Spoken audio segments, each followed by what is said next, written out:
Hey, what's going on, guys? Welcome back. Welcome back to another one. Hope all is well. I came across an article I want to talk about, and it was just talking about how the fans were super excited when Juju came to town, and they said that the fans really want to win. So I'm going to talk about that, and also we had two Colorado basketball players go in the first round. So we're going to talk about that a little bit. And also, do you need moving forward in the future when Shedeur leaves for the NFL, Travis leaves, do you need a superstar quarterback to come in for them to win? Or do they just need an average quarterback in a great system? Because, like back in the day, you have these teams, they have a really good system. And the quarterback is not per se a superstar, but he looks good in a really good, well-oiled system. And I can remember a lot of quarterbacks back in the day that was very successful, um, in the system, but they didn't really go to the next level with it as far as the NFL. They got a shot, but it didn't really pan out. But it just boils down to you had a pretty average quarterback in a really good system. I mean, everything was in place. They had great wide receivers. The defense was is good. Offense, everything was operating on all cylinders. But moving forward, do you need to land a Juju Lewis for this team to successful, or somebody close to that star caliber? I think some people would say no. You just need everything else in place, and then the quarterback could be average or above average for them to continue to win. But we know that after the end of this season, they're losing some crucial points to their team here. They're using Travis, Shedeur,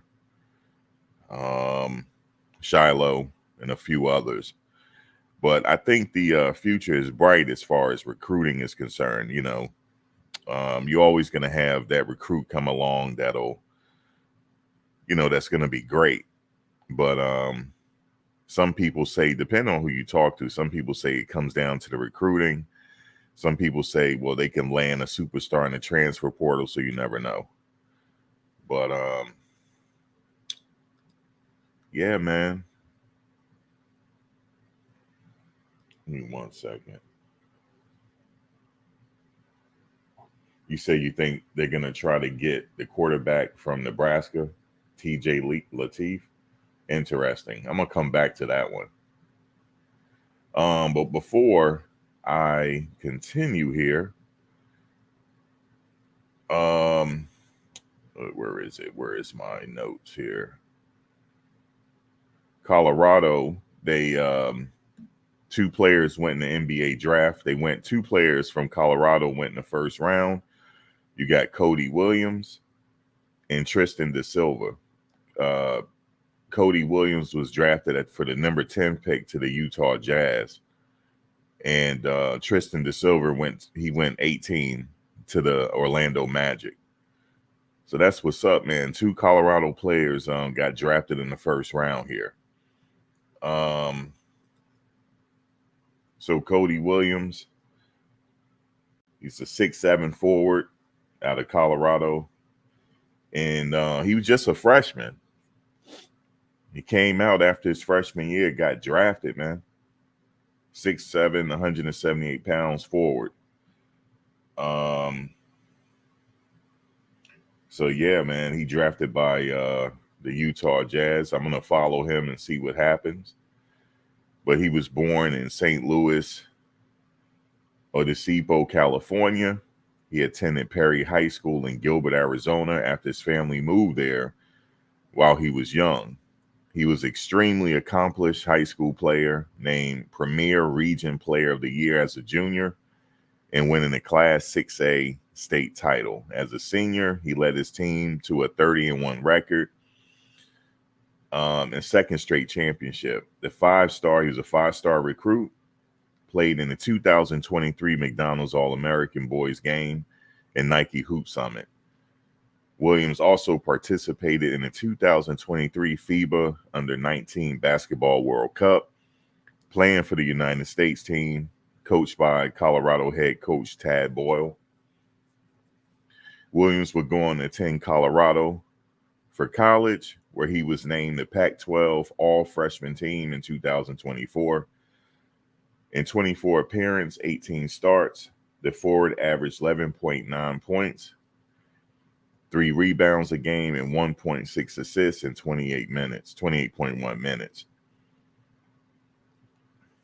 Now, the analysis on him, it says Williams fit the coveted prototype of a lengthy athletic wing. His explosiveness isn't jaw-dropping, but he can push the ball in transition and turn the corner for slower defenders on the half court. His best offense comes when he can get ahead of the steam towards the rim and finish over the rim. If his defense commits too hard, he's capable of making the right pass read. So they got a lot. He got a huge upside here. Now, being that he came out as a freshman, he's probably going to get better in the league. He's going to grow more. His game is going to grow, I mean. So shout out to him, man. Freshman, man. After his freshman season, like I'm going to the draft, damn it. So shout out to him, yo.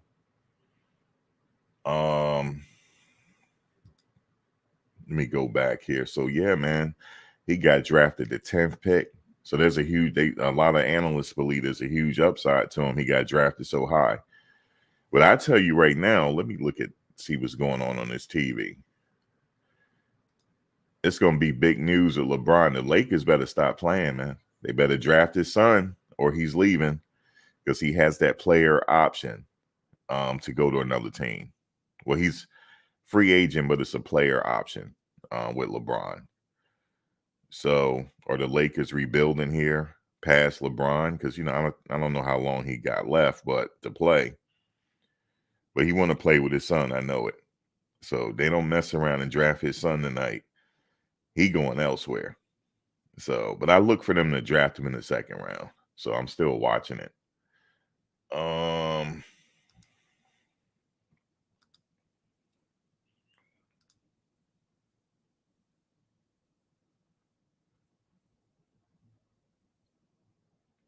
Let me see. What is this? Oh, the pick is in right now. The Knicks. I ain't even going to look at that when I come back to it. Let's get down to the other Colorado player drafted. 18 to the Orlando Magic, Tristan da Silva. Born in Munich, Germany, da Silva has basketball roots with his brother, currently playing professionally in Barcelona. Back-to-back all Pac-12 team inclusion. Da Silva fueled Colorado to its first NCAA tournament appearance since the 2021 season. Since the 2020-21 season, with averaging 16 points per game, 5.1 rebounds, 4.2 assists, 1.7 steals, plus blocks.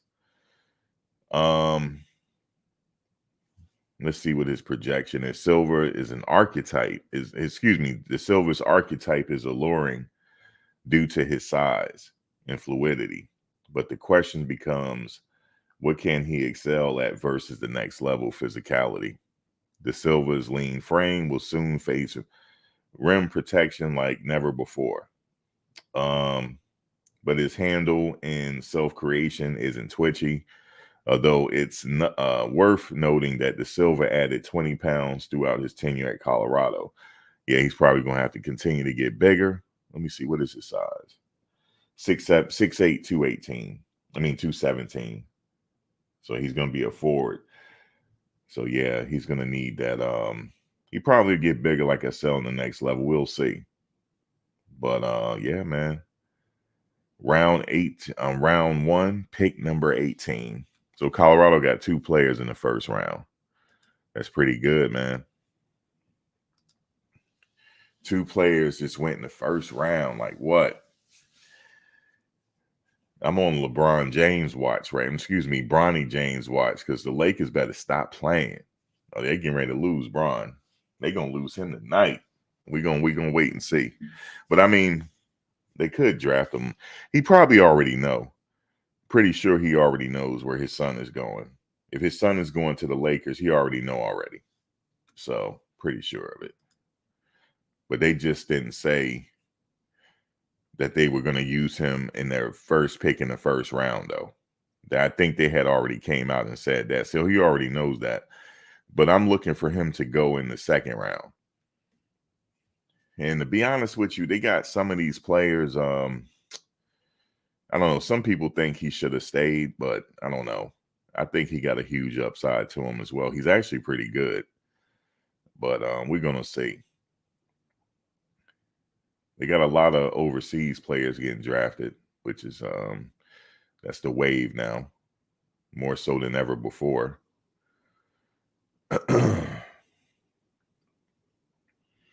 anyway, getting back to Colorado football. So we know at the end of the season, they're going to lose Travis Hunter. Well, I'm expecting them to. They're going to lose Travis, even though he got another year eligibility. But I think a lot of people can assume, safe to assume, that he is foregoing his last year of eligibility and going into the NFL. With that being said, Shedeur as well, he's a senior, so, and Shiloh is leaving, and a few others are leaving as well. Some, they're seniors, no more eligibility, and then some is going to try to take their skills to the next level. Now, I had read an article where the fans are really excited about Juju Lewis, and they saying that, you know, acquiring him is gonna, they want some much needed success. But my thing is, do they need a 5-star coming in to win, or do they need like an average or above average quarterback in a good system to win? We've seen these average and above average quarterbacks in the future. They've just had a nice system around them. I could name a lot of Florida quarterbacks back in the day. Tim Tebow was one of them. Tim Tebow got a lot of accolades, but I didn't really think he was all that. He didn't like wow me at all. He had a hell of an offensive line. The defense was great. He had a lot of receivers around him. He had all the tools around him. So you really need just everything else. You just need the solid foundation. You need a really good defense, a more than above average offensive line, decent running game. The receivers are on point. You just need a quarterback. You don't have to be a star. You just have to excel well in that system, you know. And I was asking around. Some people think it's a 75% chance we'll land Juju or some other quarterback. But how do you think they fare with they're going to take a loss. They're going to take a hit at the end of the season. You said Juju was wearing his CU towel today at the camp and throwing an Auburn football.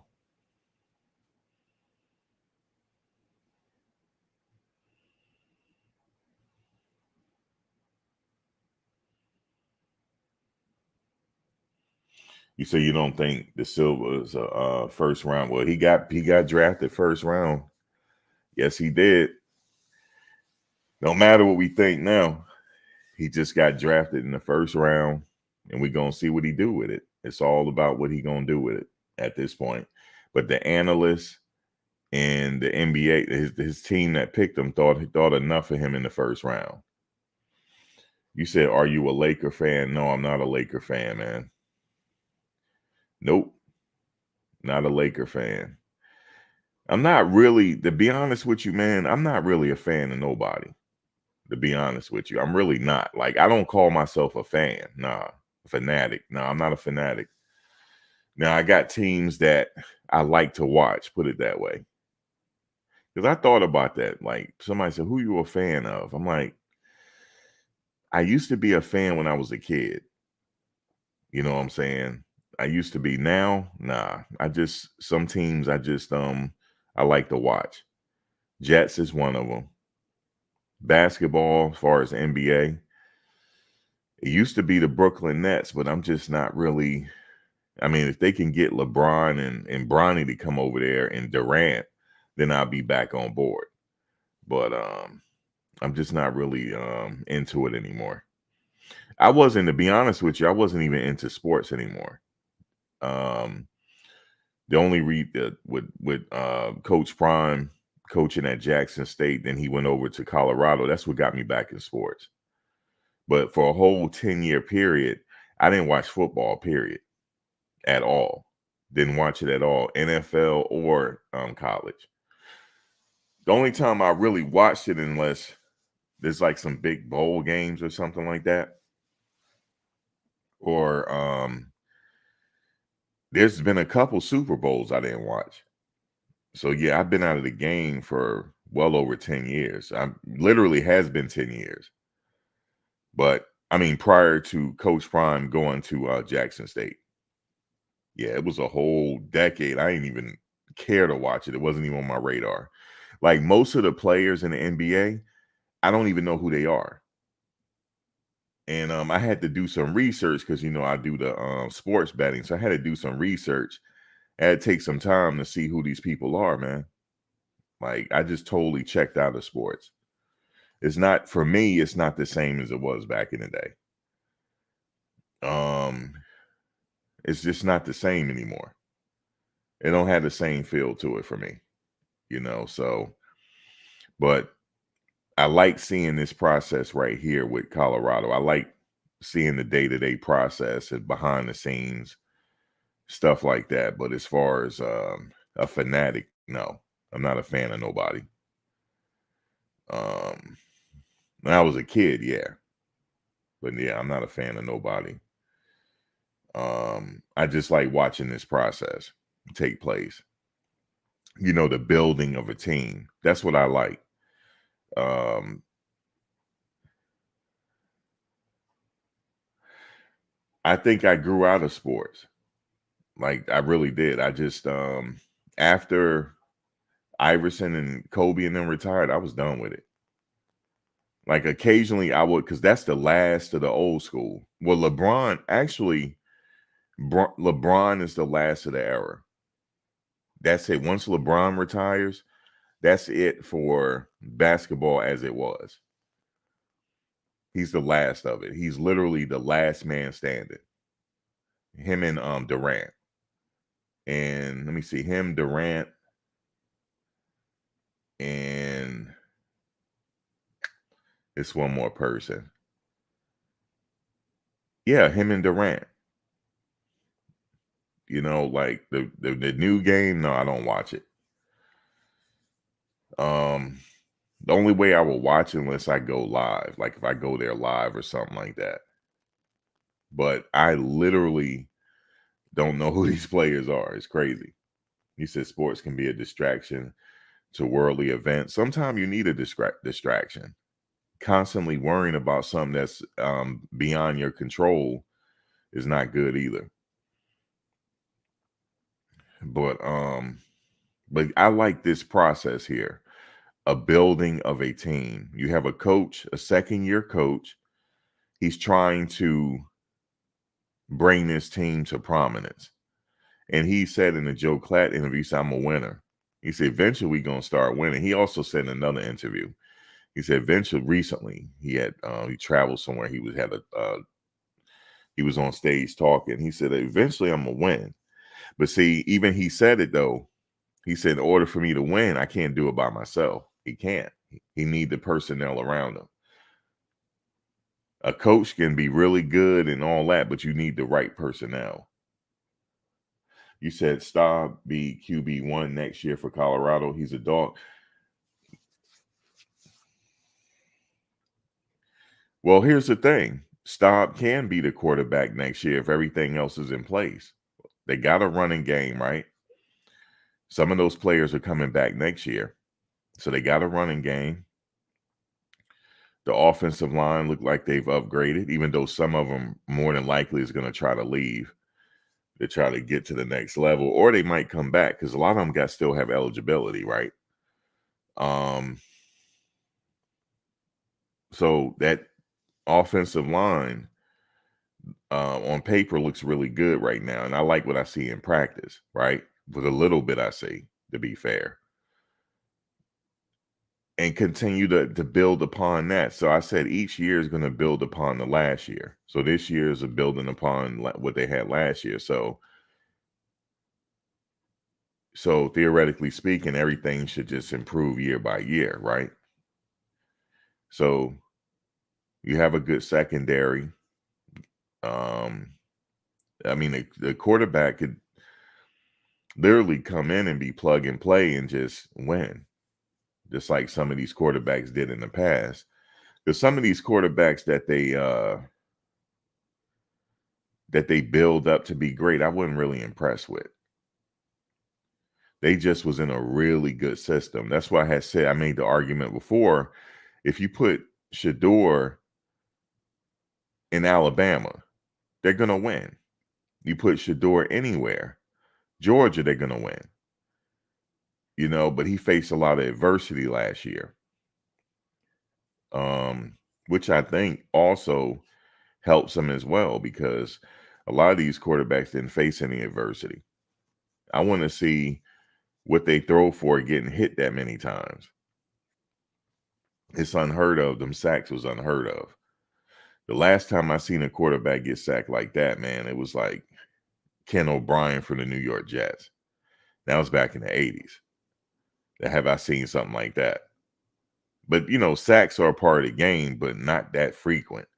For a good team can't have that many sacks. You just can't. So they had to upgrade that, which they did. They even upgraded the coaching, so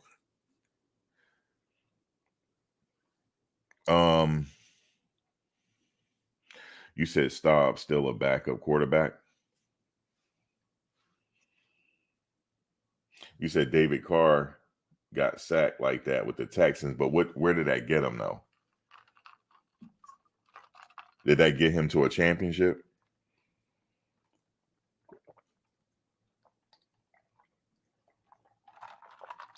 I don't know. I'm asking you because like I said, I hadn't followed football in a long ass time. I know who David Carr is though. It's funny, it's crazy. Was it David Carr?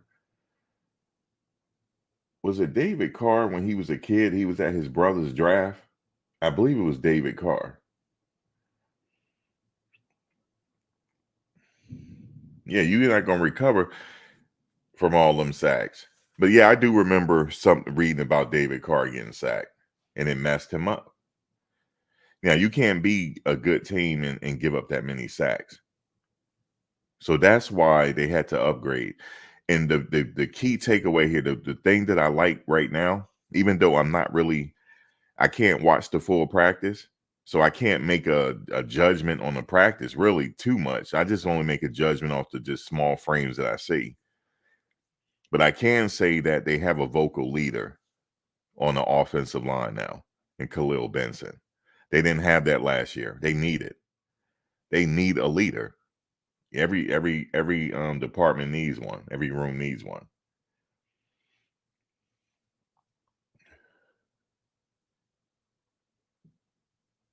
Yeah, I remember David Carr, but don't he got a brother though? Somebody he was at a draft somewhere when he was young. I believe it was David Carr. Hold on, let me check. He was right with his brother. Hold on, let me see. David. Was it David Carr? Let me see. Hold on.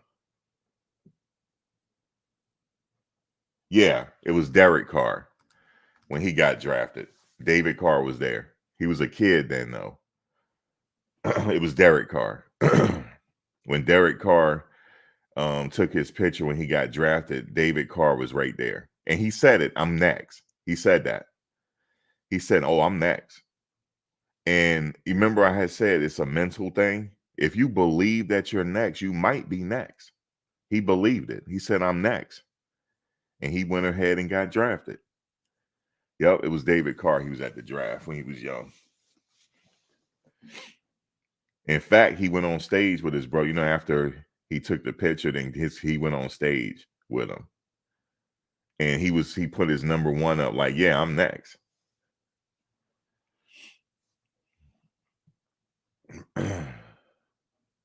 You say he was sacked 76 times his rookie year. Yeah, man. And it's no fault of his own. It's his offensive line. Let me tell you something. You get sacked that many times, you are not going to be right, man. Something going to happen.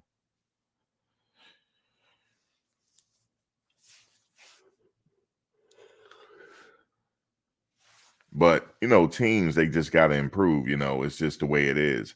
It takes time to improve. You said them sacks change his mind. Like I told y'all before, if I was a quarterback, I would tell my offensive line, y'all better protect me. Especially in NFL, you got crazy ass Micah Parsons over there. You better not let him hit me. Better not. You better not let him hit me, man. That dude just looked crazy. Or the Bosa brothers, they look crazy too. Don't let him hit me, man. I don't care what y'all got to do. I'll tell the coach, I'm throwing it away, yo. That ball getting thrown away. Period. I don't even care if I'm not out of the quarterback box. The ball getting thrown away. You need a good everything. Just look at what Tom Brady had when he was in New England, or J.J. Watts, or something like that. Yeah, no, I don't want none of them hitting me.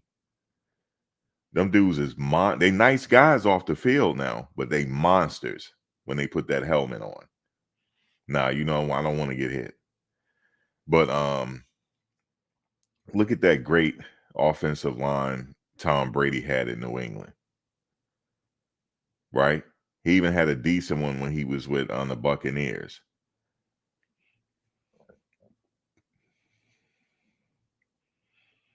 I remember them great Giants teams back in the day, the offensive lines they had. They all were dogs. Every last one. That Giants Super Bowl team. You know how they do the Gatorade now, dumping it on the coaches? That started with Bill Parcells with the New York Giants in the 80s. That's when it started. That's when the trend started. I could just remember that whole offensive line were killers. Every last one. Even the backups were killers. That's what you need, man. But it takes time to build it, It takes time. So Derek Carr, like, he just went there and he just so happened to we call thrown in in the Lions den. Some quarterbacks get thrown in the Lions den. That's why somebody like Shedeur, if he has to go to a team, I don't want him to get thrown in the Lions den.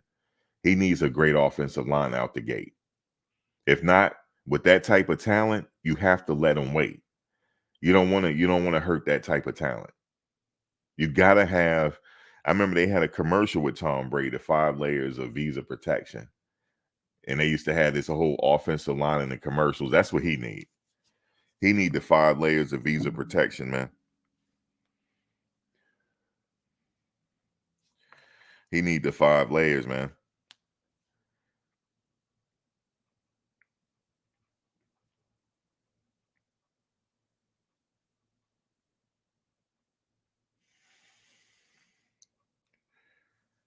That's what he need.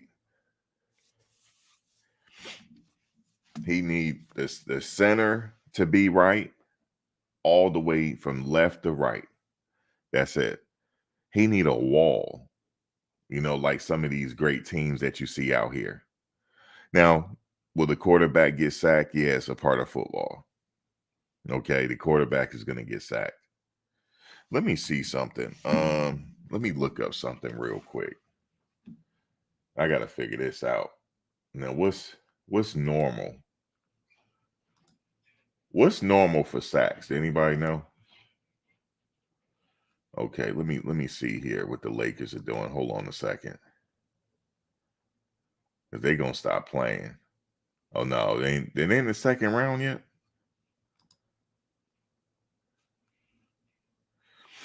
Or is the second round to let me see.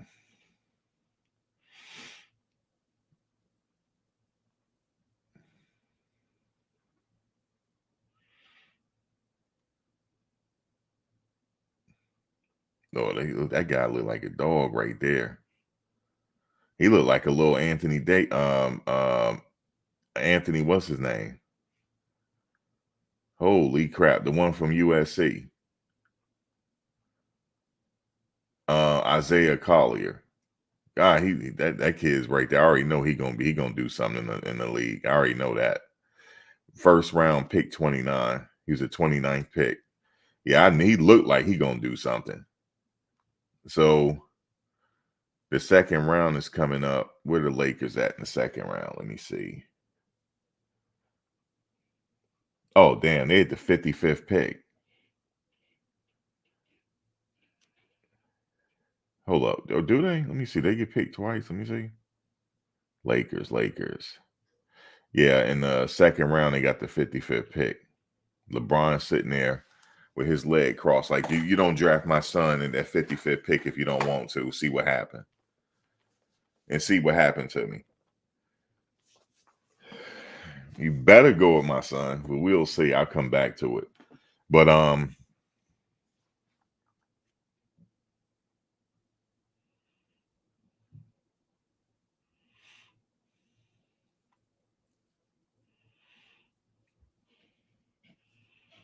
oh, De Silva. Let me see. Let me go back to the list.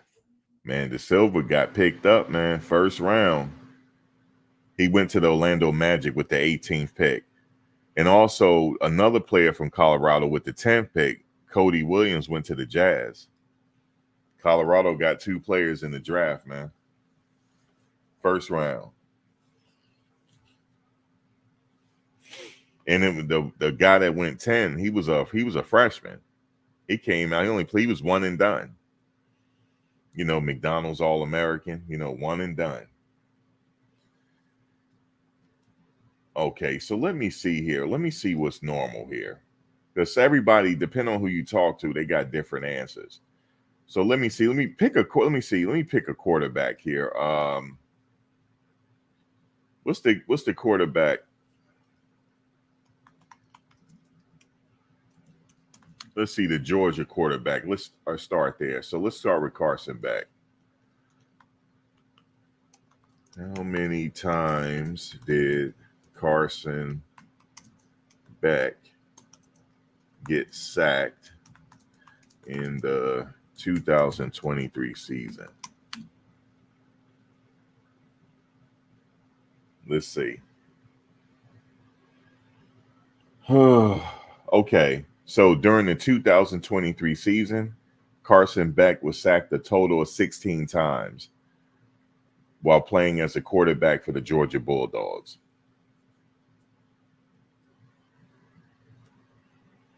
Okay.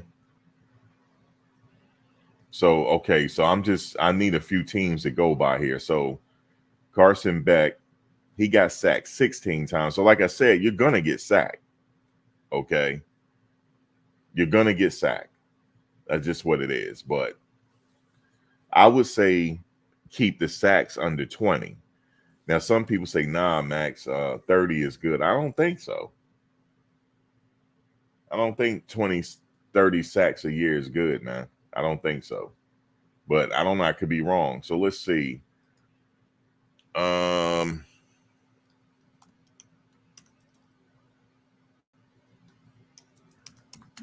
Let's go with Alabama.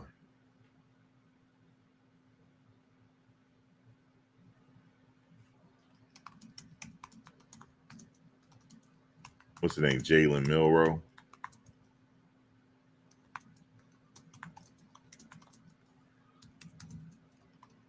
All right, let's see how many times he got sacked. Okay. So during the 2023 season, Alabama quarterback Jalen Milroe was sacked 30 times. Okay. All right. So you see that, right? He was sacked 30 times. Okay. So you're right. 20 to 30. Stacy.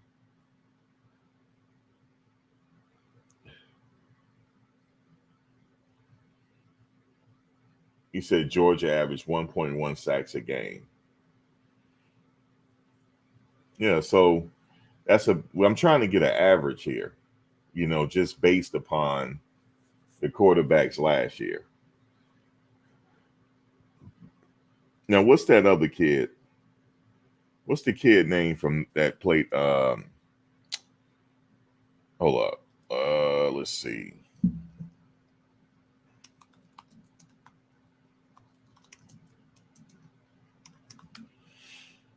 Let's go with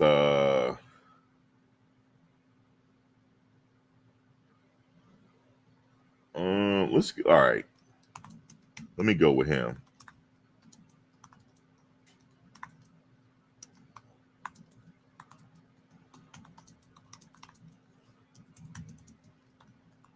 Let's go with Drake May. Let's see how many times he got sacked. Oh wow. Uh-oh. Uh-oh. Y'all ain't gonna believe this. So during the 2023 season, North Carolina quarterback Drake May was sacked 40 times. Uh-oh. He was sacked 40 times and he still went in the first round. So what are they sitting here talking about Shedeur for? Drake May got sacked 40 times. 40. Okay? He still went in the first round, getting all the type of billings. Y'all see where I'm going here now? Hold on. Going somewhere. I just,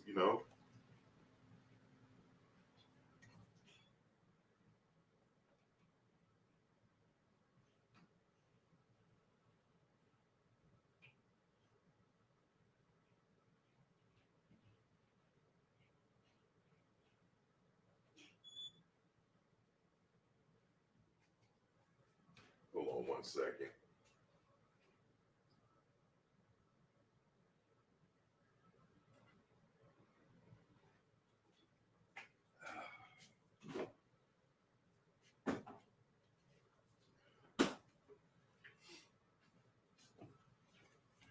So he got sacked 40 times, man.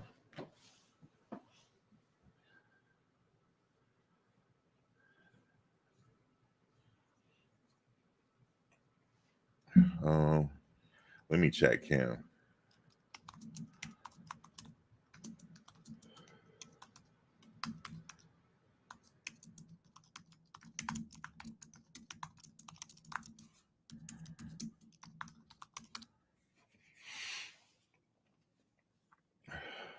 Let's see.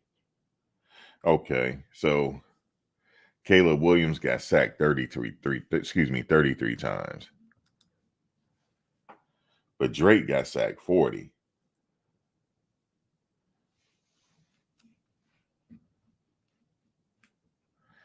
You said Quinn. Let's see with Quinn. Let me see. I think I saw that already with Quinn. I saw that already. Let me go back. I just didn't. Let me see.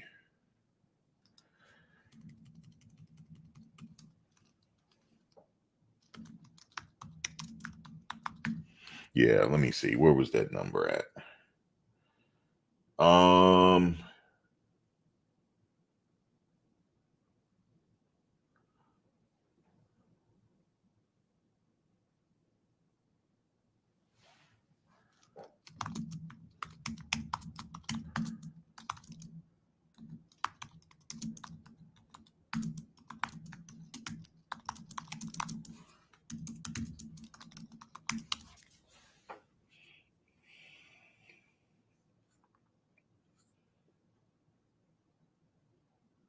Let me look it up. Hold on. I'm just looking at his okay, I thought so. He was sacked 25 times. That was according to Rivals. 25 times. You said Bo Nix only took 5 sacks? Really? Let me see.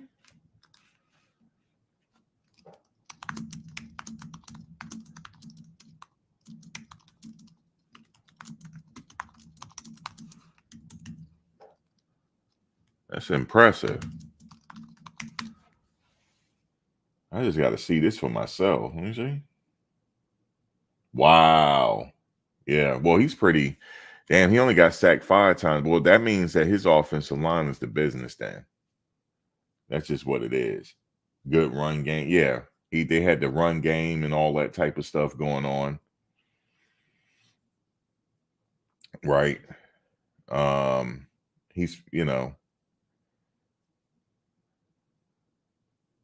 yeah, he didn't get, let me just see. He didn't get sacked that much either.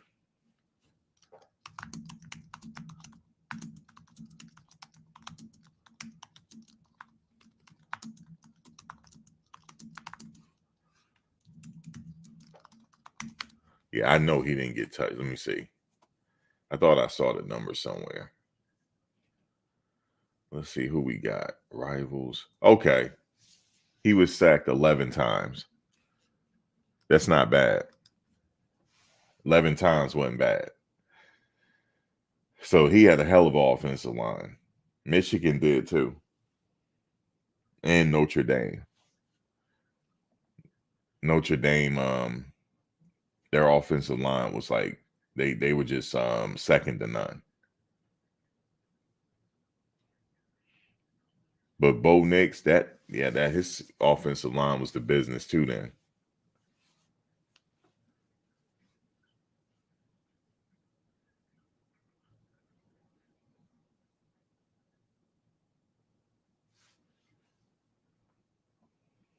It's a collective effort.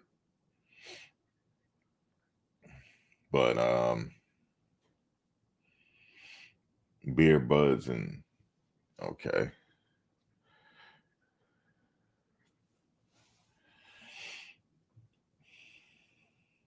That's somebody that don't oh boy. Yeah, they were also mobile as well. Let me do it. Let me see something real quick.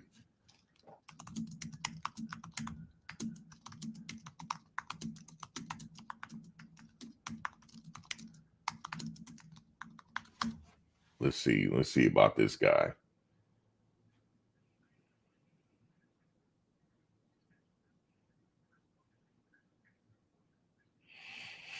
Yeah, like I said, the quarterback on the NFL level, they're gonna get hit. They're gonna get hit.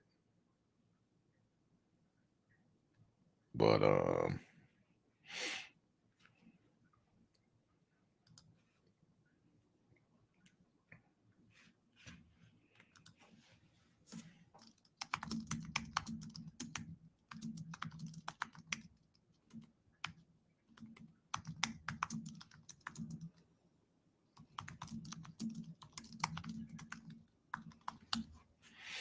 let me see what this. Let me see.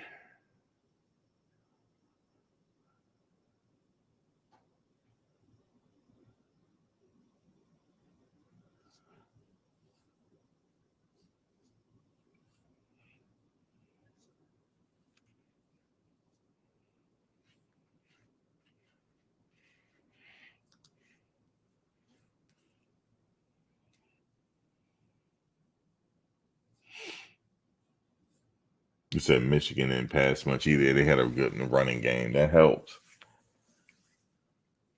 But it looks like their Colorado running back room this year look real good, from what I see. Just I'm talking about based on film and stuff like that they have on them. I got to figure out how I can. Let me see some. Let me do some. Let me do a quick query here.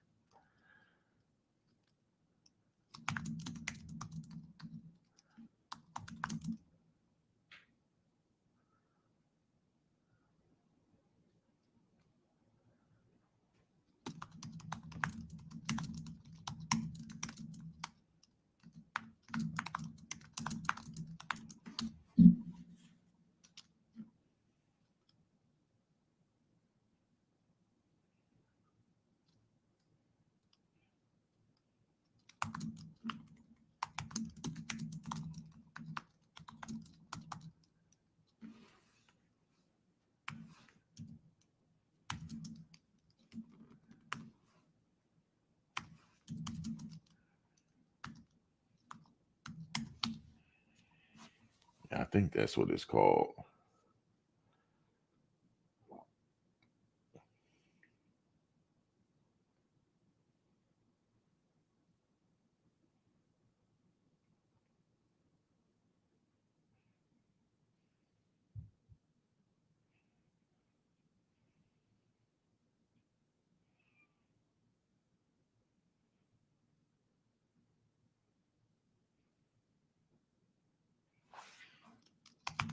can I get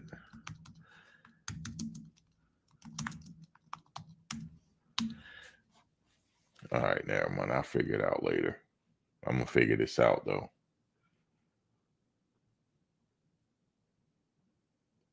You said 25 sacks would be an amazing improvement. Yeah, yeah, it would.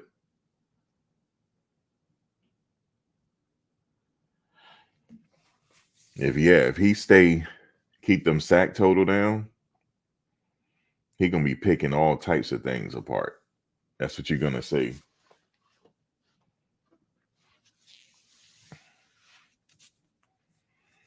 Because he's dangerous if he has time.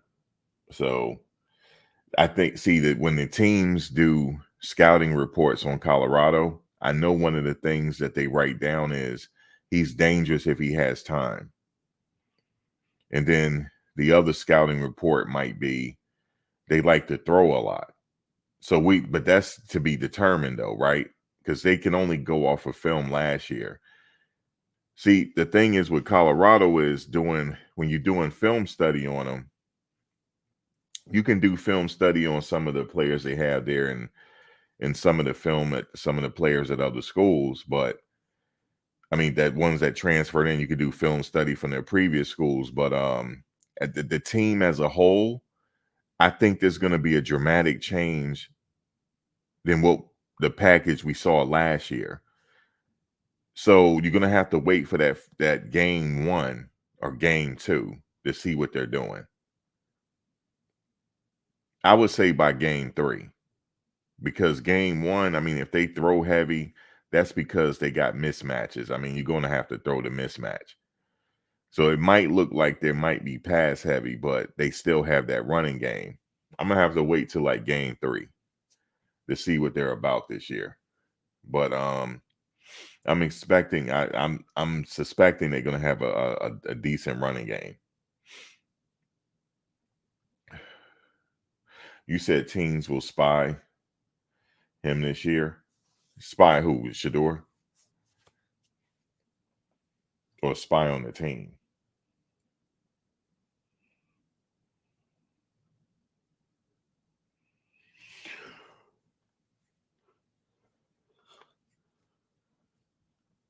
Oh yeah, see, that's another thing. If I'm doing the skinny on him, right? If I'm writing a profile on Shedeur, I'm gonna put down he's mobile if he has the opportunity. And he does look for if he see the opportunity, he is gonna take it. If he doesn't see nothing available downfield and he see that he can run, he's going to do it. And he's very effective. He's very effective if you give him room. If you give him space, he's very effective on it. He's going to burn you. Then you're not going to hit him because he's going to slide. But if he can manage, if he can eyeball that end zone, he is going to go for it, and he will take a hit if he has to get into that end zone.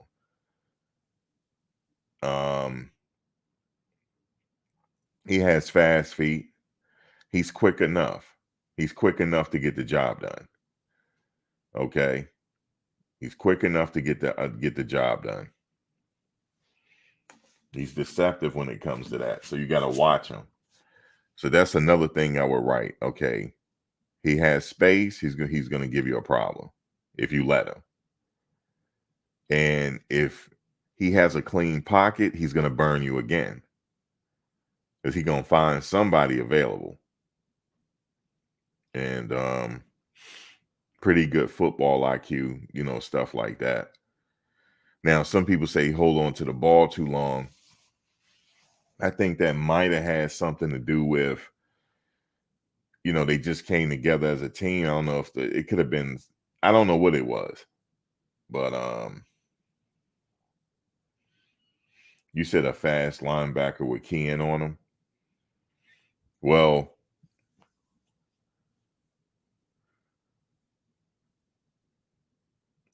in the NFL or what they facing this year? Yeah, I mean he got they got decent linebackers he's facing. He faced decent linebackers last year.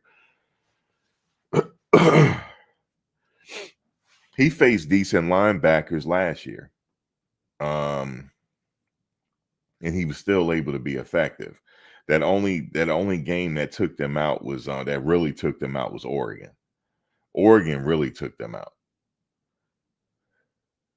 And then I saw that um defensive coordinator, he's pretty much with Bo Nix. I mean, I ain't gonna get into it.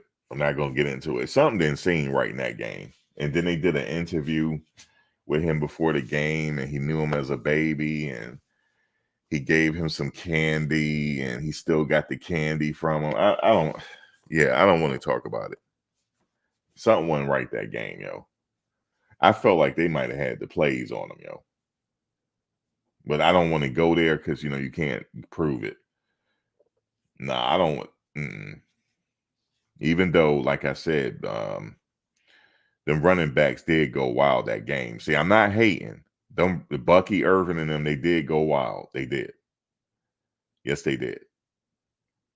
Okay, they did. But I remember he gave an interview like, yeah, and I've known him since he was a kid, and I still got candy that when he was born, they gave out candy. I still have it. Oh my God.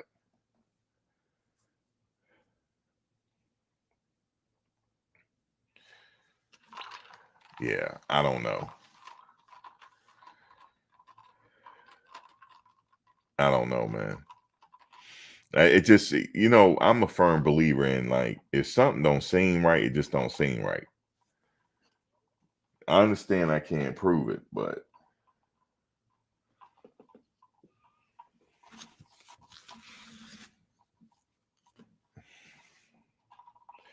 yeah, them coaches checked out, dog.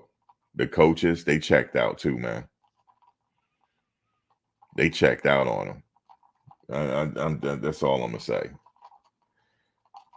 They was like MF them, man. MF them.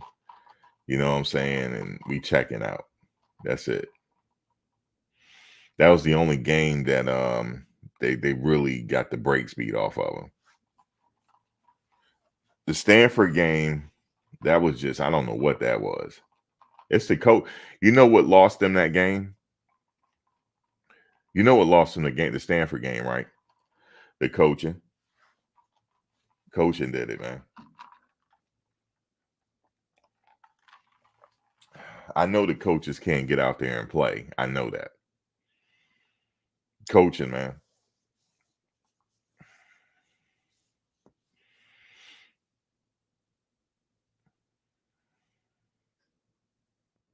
You said NFL or head hunters. Yeah, you got some true headhunters in the NFL, but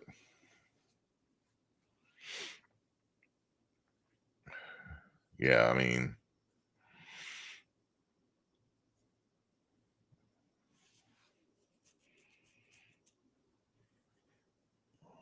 yeah, we'll see what happens this season. But last season didn't sit right with me. It I mean, then again, I mean, I don't know. And then you had, yeah, I don't want to get back in the last season. I don't.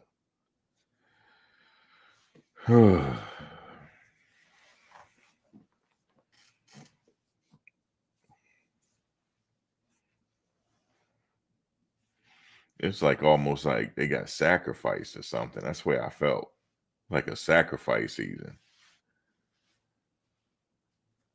You said coaches hit the transfer portal at halftime of the Stanford game.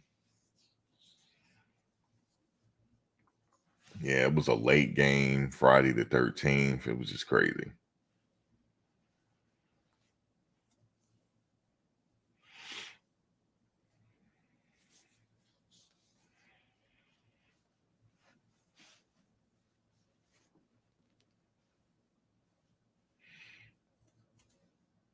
Yeah, you said it was like an anomaly blowing a 29-point lead.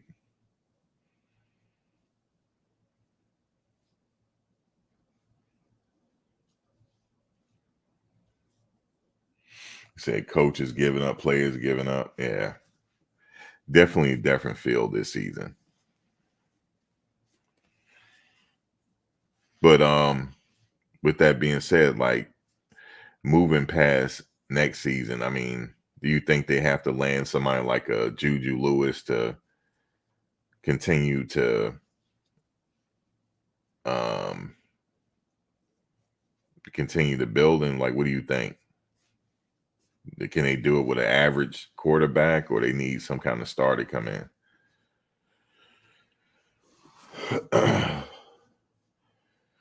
You said, how do you run with 2 minutes left against you? It's the coaching. I mean, that's not even a diss. I mean, everybody saw that. It's coaching, man.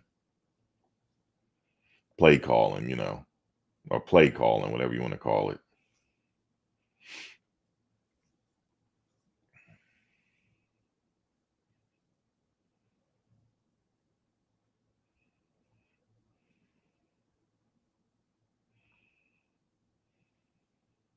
He said, Lewis and O'Boyle and bad juju.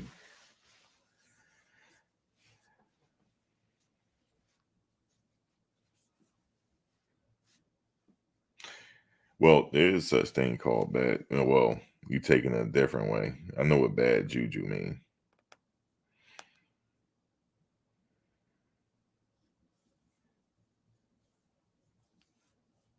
You said if not next year, the year after.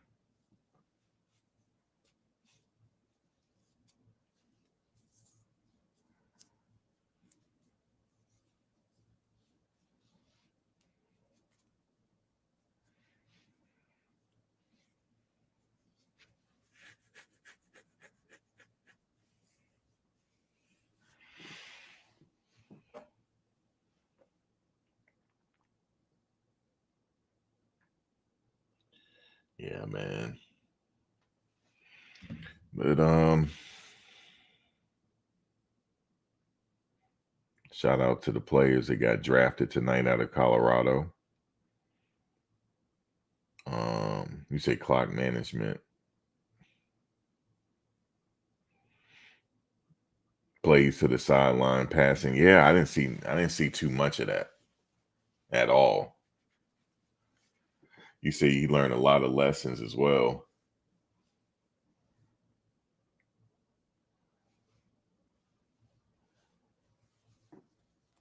Yeah, it was just I don't know.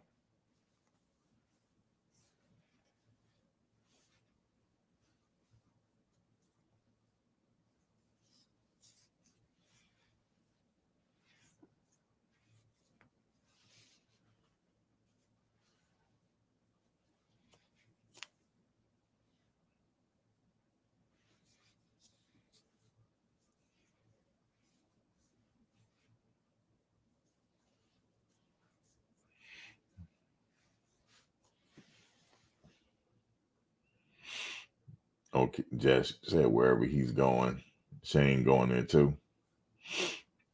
He getting drafted. Shoot, he might have a really good year, a big year. Jesse Bass. He might have a really good year. He's working hard, man.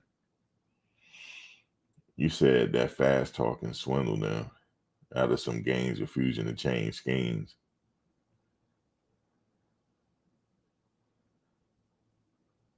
Who were doing the fast talking?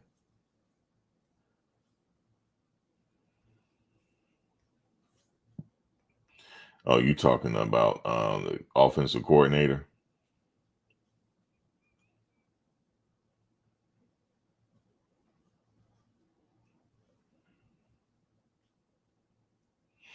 You say you feel you'll get called a hater for what? No, you ain't getting a call a hater. What you think? All right, since you brought it up, Slap. What do you think? You said you. Well, you just said it. You just answered your own question. You said it's hard to pick this year's wins and losses for CU. But I feel what I feel. No, no, no. Wait a minute. Wait a minute. Let's unpack this. Hold on one second. Hold on. Don't say nothing yet. Let me unpack what you said. You said it's. Hold up. Don't give me a total yet. let me just unpack this right here, Slap. You said it's hard to pick this year's wins and losses for CU, but I feel what I feel. I get called a hater for what I feel and say. But you just said it's hard to pick this year's wins and losses for CU. But then on the same breath, you saying you feel what do you feel? It's not hard, just say it. No, it's you just said it's hard for you to pick. Is it hard because you can't you don't know what the win total is going to be? You can't really you don't have a feel for the team yet? Or you feel like you about to get called a hater?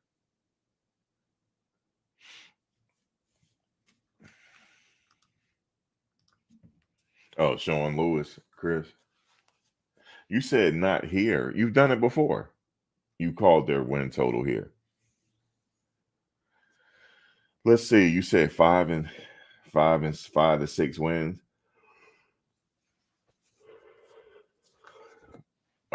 6 wins get them in a bowl game. I don't think 5 gets you in a bowl. 6 does. I would say this, Slap. They would for a successful season. They got to get over 6 wins to have a successful season.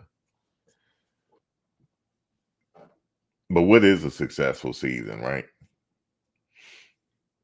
Like Coach Prime, he mentioned this in a recent interview here.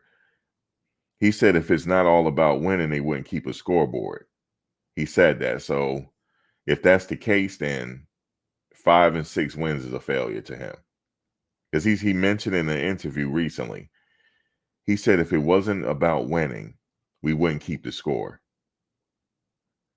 And he wants to win. So 5 to 6 is unacceptable for him. Even though 6 is a bowl game, he want to go to the Big 12 championship. He want to go to he want to go to where it counts. And then off to the playoffs. You said I picked last year at 4-8 and was right. If you had bet on that, Slap, before the season, you would have made a lot of money. You would have made a lot of money, but you didn't bet.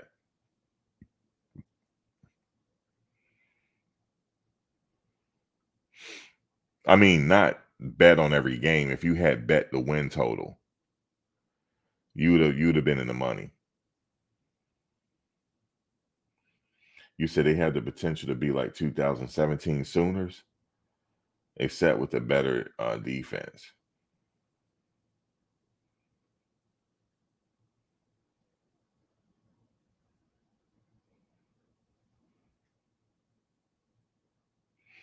He said a bowl game was good for CU.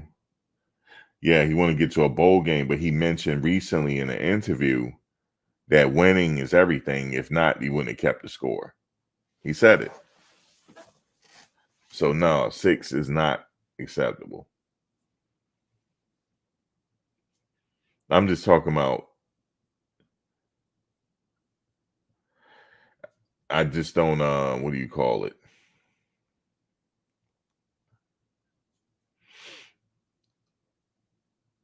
What do you call it? What do you call it? I'm just going off of what he was saying in the interview. You said but better team chemistry. You need that too. And you need the personnel to really execute the situation, and you also would need players just to playoff instinct as well. You know what's crazy? I had said it's all about playing off instinct. I said that's the best thing. You know what somebody said? No. And then somebody else said the same thing. And it's true. It's like if you like, for example, if my assignment is to go somewhere else, I have a certain zone, right? I'm a linebacker. But I see where the ball going. I need to go get to the ball. Maybe I can make a play. That's what the coaches want. Instead of just doing what you're told. What happens if you You clearly see what's going on, and you can jump. You get a jump on it, and you right there. That's what they want. That comes from watching a lot of film, though, and knowing the tendency of your opponents. Like, for example, you're supposed to cover a certain zone to the left, right? But you know that ball is coming straight at you. You could see it. You need to go meet them at that line and try to pick up some losses, or try to help so he won't get past that line, or whatever it is. Whatever you got to get to the ball.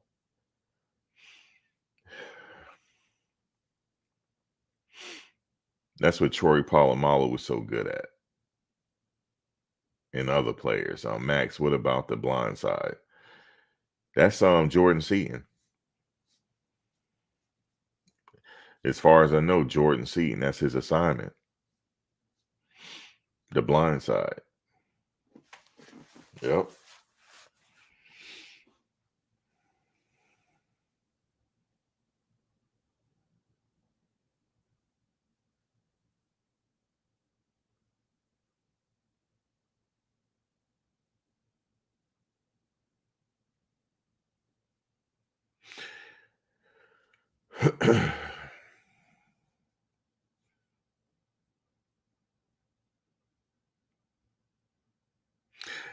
I saw that they were in the little practices that I see, Khalil getting reps on both sides. I saw that. Yep. I saw him getting reps on both sides of the left and right. You said everybody acts like CU is special. All the teams feel the same. Well, see, this goes back to what I was saying before, Slap.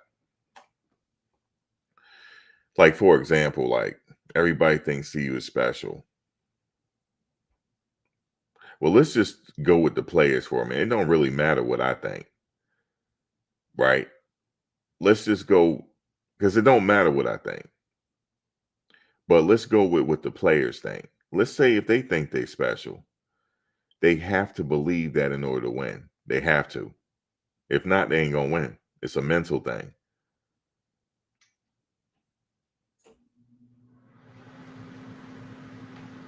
So they gotta believe it. Now, if they don't believe it, then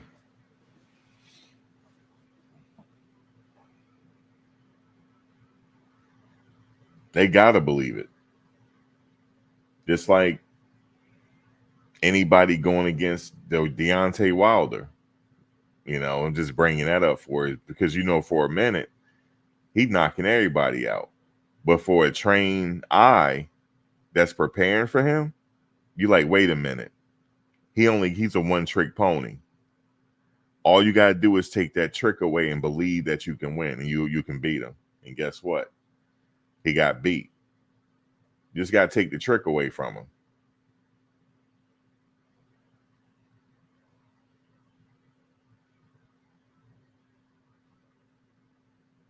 You know how to take the trick away from him? Move to his left and use your jab. That's how you take it away. But some people, if you're scared, you mentally think you're going to lose. But chemistry is important, like you said. Um, the playbook, they got to know the playbook. Yeah. They got to be dedicated, man.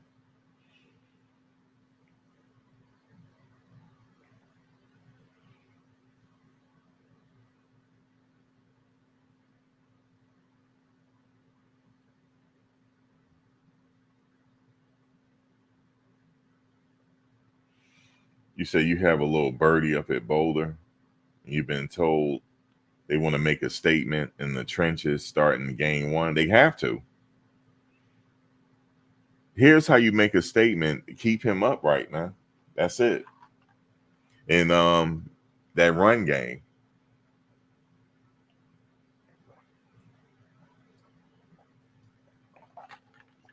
Now, see, that's the thing. Oh, that's good you brought that up because There could be unforeseen circumstances that happen, and we know injuries is a part of the game, and you got to be ready for it. Your second, third, fourth string got to act like they first string. They got to be ready. Somebody get injured, that's all right. I'm in there, coach. I'm in. Let's get it.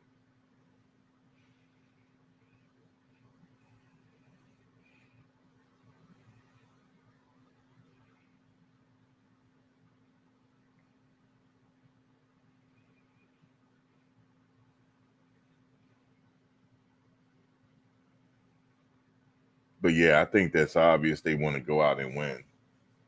I mean, and dominate in the trenches and, you know, really put together a running game.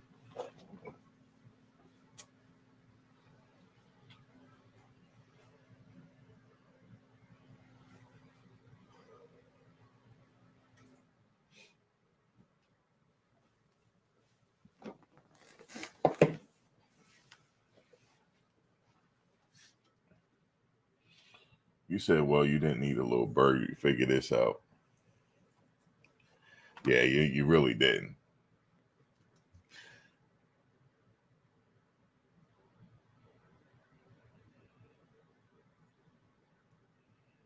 Yeah, they really want to come out and show dominance. But please win that first game. Yes. Gotta win the first one. And that's what coach said. He's like, we thinking about that first game. We're not thinking about the second one. That first one, they got to get that one. Then you can think about Nebraska and all of them. But that first one.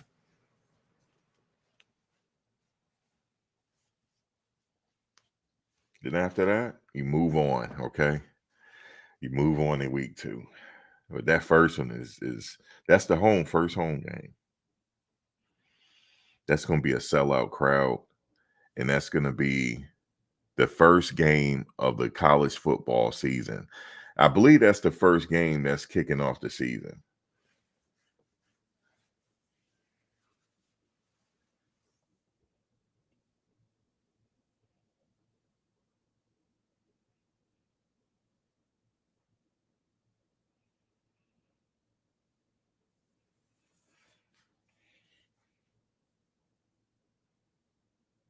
Got to win that game.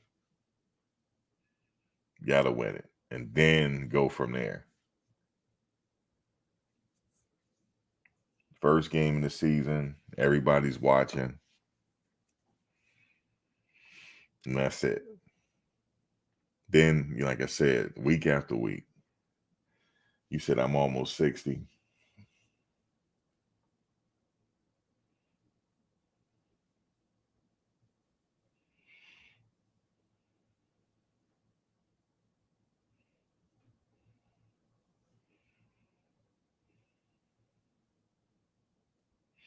Slap, you said you're almost 62. You're almost 60.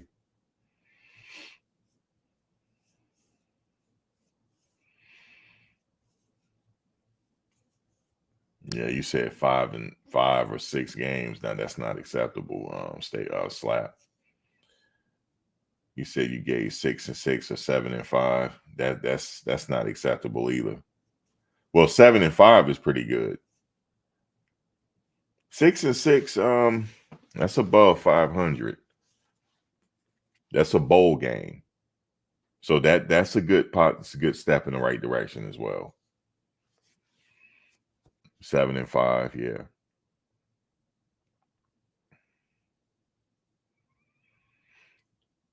East Clown, what? How many accounts do you have, man? Like for real, how many accounts do you have, man? This is crazy.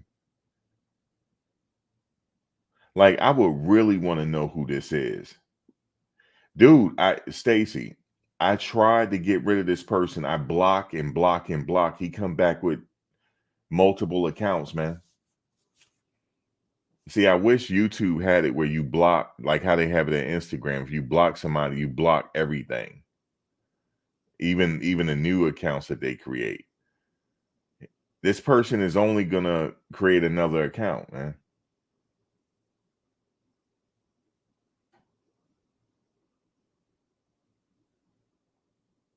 I don't block. How many times I blocked you, man? Like 5 times. Like, well, let me see, 3 times already.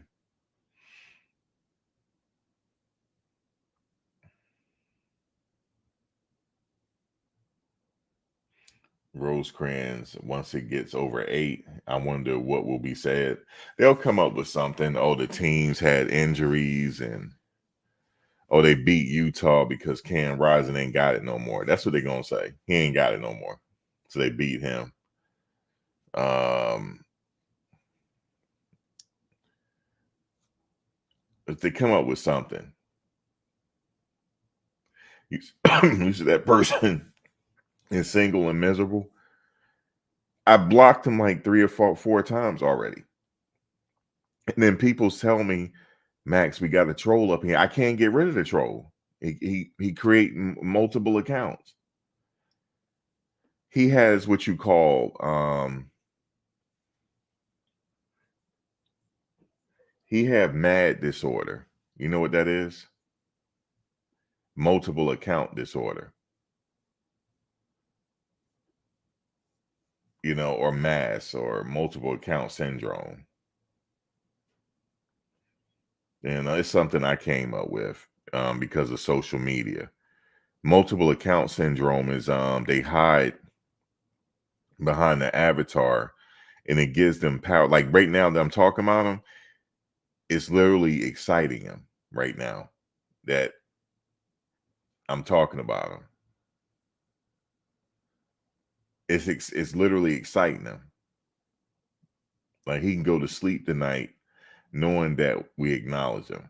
But there's no way to get rid of him because I block him and he come back with another one.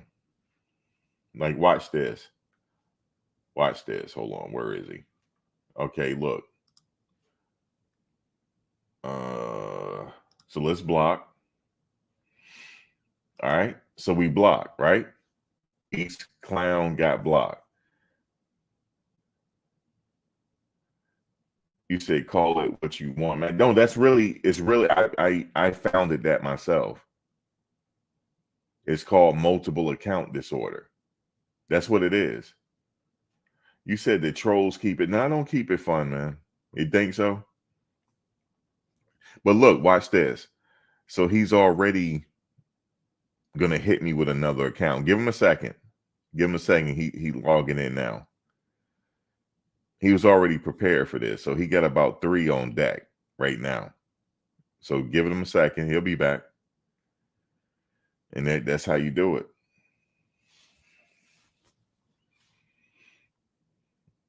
He has many accounts at his disposal.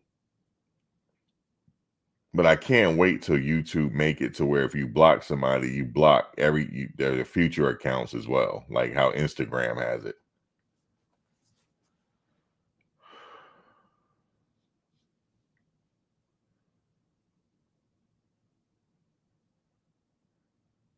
Hold up. You said long as Clown Kev on YouTube, I'm always gonna see that's him right there. Mr. Seven. Is that really you? Golly, man. Y'all, and you know another thing is what they do? They have multiple phones or multiple devices and they talk to themselves on here. Trust me, I know the whole makeup because I've had a lot of experience dealing with trolls like that. There's different levels to trolls, different levels to it. There's different levels to it.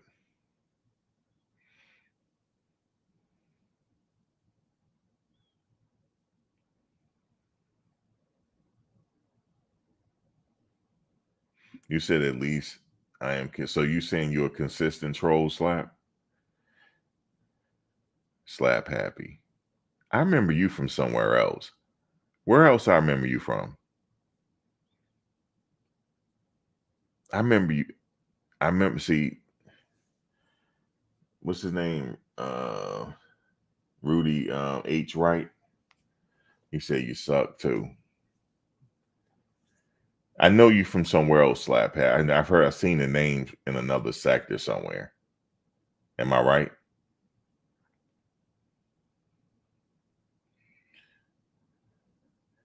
Stacy, what's going on? You said who now?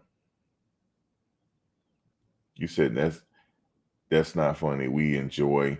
And you know the crazy. I think it's other people. They just come in here to do that to me to get some kicks and stuff. I think it's. I'm not gonna say who I think be doing this, but trust me, I know.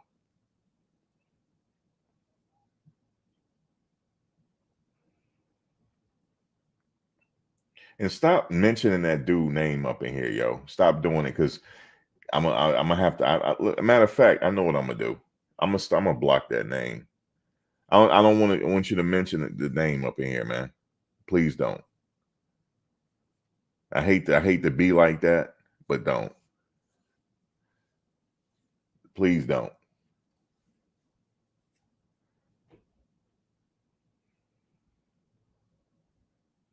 You said anybody who disagrees with Colorado or have a different opinion is considered a troll or hater, which is brazy. No, no, you can have you can. This goes without saying, Rose Cran. This goes without saying. You could disagree with Colorado. You're not considered a troll if you disagree. No, that's not where I know Slap Happy from. I know Slap from somewhere else. Slap has been on my other channel. Trust me. I remember you from somewhere else, man. I believe you've been on my other channel. It's not the other channel. See, because sometimes the people, it's like the channels for some reason find each other. Like, I don't know, like my some of my content is being what do you call it? It might recommend you a video that I did somewhere else. That's how somebody else found me. I think that's where I remember Slap from. I remember you somewhere else. I've seen the name before. But no, if you disagree, I mean, it's like barbershop talk. We're gonna disagree about sports on something. But then you have people that just flat out hate just to be hating. You know what I'm saying? Like, there's a difference between disagreeing and hating, man. I don't care if you think they're gonna be 5-6 or 4-4. That ain't, you know. I would say bet on it then, because you get a lot of money if that happens.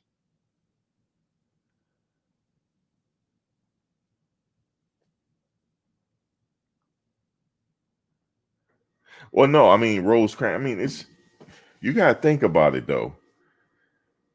If you say, okay, look, if you say they gonna be what was your I think you said 5-5 or 5-6, or you even said 7.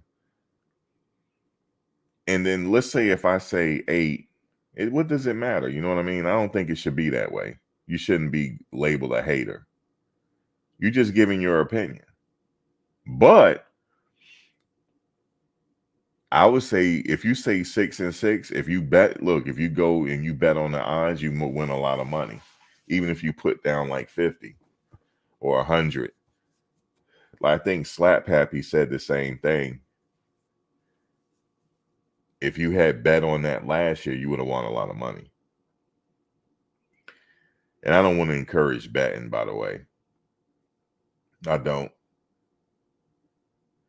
I ain't gonna lie to you. A good back and forth is really good sometimes when it comes to sports. It really is. You know, like you in a barbershop. Man, I have seen some arguments break out in the barbershop, man. And I don't go to the barbershop no more because I just, brother ain't got no hairline.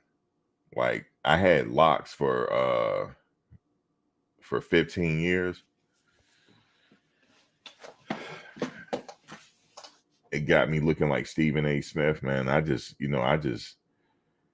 balled it, man. You know what I'm saying? I might try to touch it up every now and then, but I just can't do it no more. Hairline gone. But when I used to go to the barbershop, man, they start it's always something with the Cowboys or something. And I remember they got in a bad argument on who is considered the greatest running back of all time. Like, I'm talking about an argument to where they had to be separated. Like that type of argument. I'm sitting there, I'm like, when is I'm gonna get my hair cut, man? You know, nowadays everything is by appointment now. But so the barbershop is really out here. The barbershop ain't the same anymore. Because everything's by appointment. When you in there, usually it's not too many people waiting. You've been a fan of college football. Okay, so all right, yeah. So did you seen you've been around, long enough to know football, right? You don't have to did you play football? You didn't have you're not you got them other people on here. Oh, look, here's another thing that you have on here, right? I hate when people say this. Well, I played the game. I played well, okay, so that makes you the like what is that saying? You play the game. Now, you've been watching football since 1974, right? You know good football when you see it, right? You know, like my ex, right? She know football probably better than I do, man. Or better than some people. She know plays and everything. She didn't play football, don't make, but she knows some good football when she see it.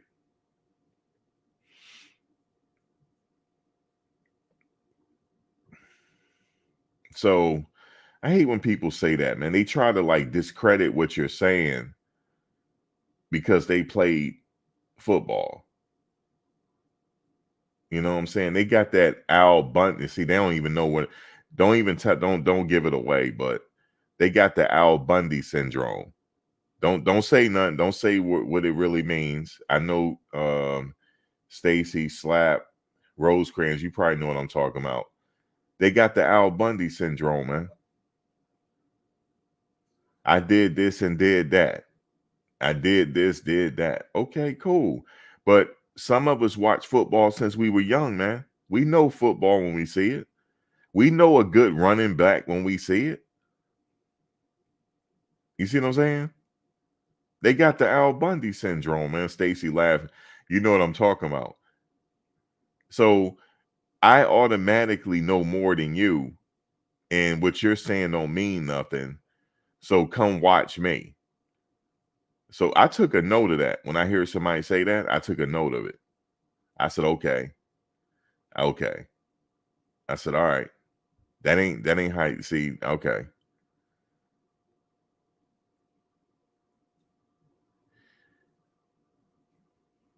It's and see, let me tell you something. I'm gonna tell you, if you've been watching football since 1974, there's nothing nobody can tell you.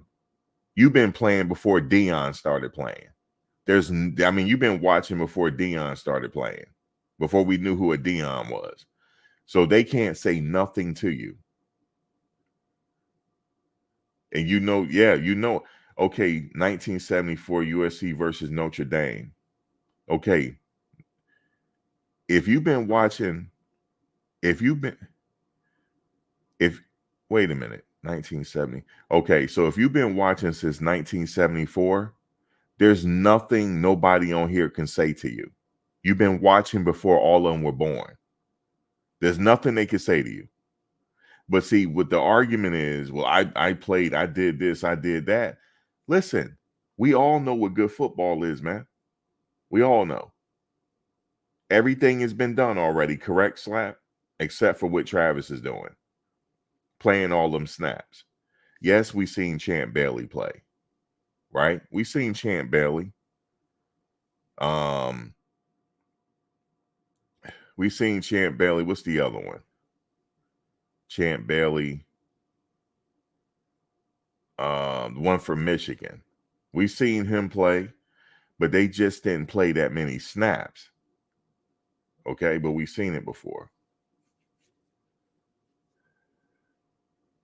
Mr. Seven, you said Pete Carroll was your coach when you played at you played at USC? I didn't know that. Okay, so you played there. You played there when let me see, when Pete Carroll was there. Who was there? Matt Leinart. Was he there when Matt Leinart and Reggie Bush was there? I can't remember. Rod Woodson, thank you.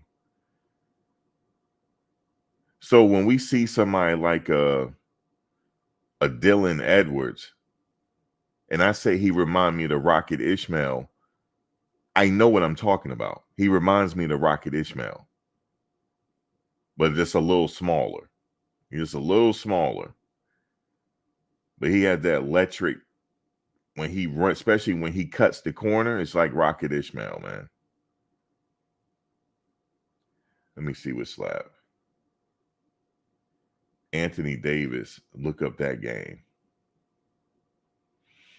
Okay, Mr. Seven, you say Google me. What's your name? Mr. Seven. I don't know how to Google you. Like how like you give me a name or something? Or was you were you number 7? So now you want me to go Google who was number 7 when Pete Carroll was there. All right. Can you give me something else? You saying you cold 100. Hold up, Let me highlight it. He said strong, cold, ice cold 100. He said you better Google me. Well, give us something to Google. I'll shout you. I'll give us something. You don't need my praise, but I probably know who you are. But just give us something, Mr. Seven.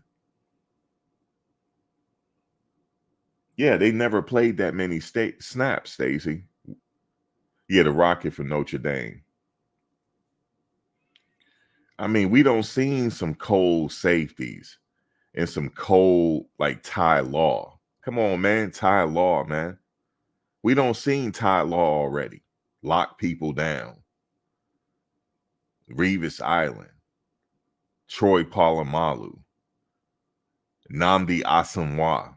Come on, man. We don't see Namdi Asamoah already. What are they talking about? Ronnie Lott. Come on, man. Ain't gonna sit up here and try to shame us because we ain't play. Bullshit. I bet you they don't remember when Christian Okoye met with Steve Atwater, did they? They don't remember that play.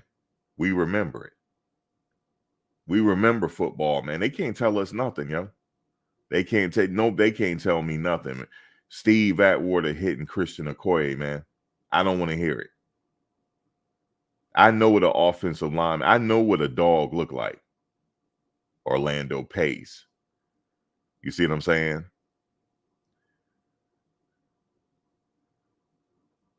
Cortez Kennedy, rest in peace. I mean, just name them. You know what I'm saying? I can just name them all day long, man.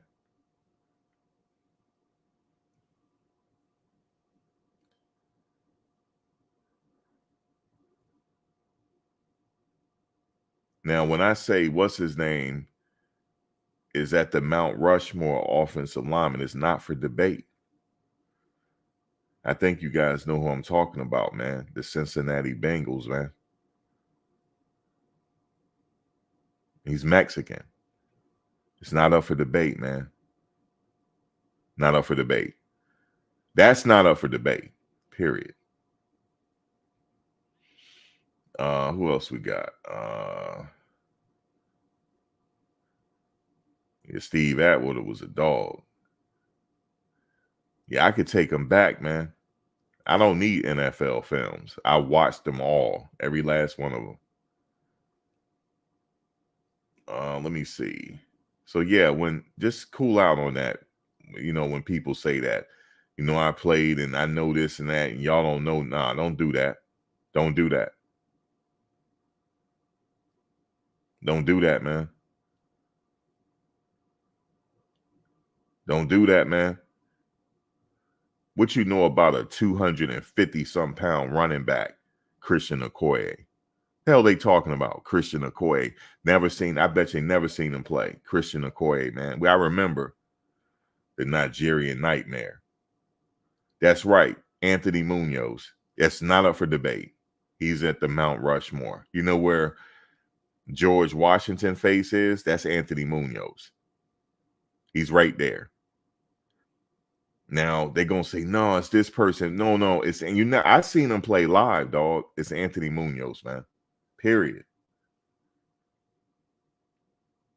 Period.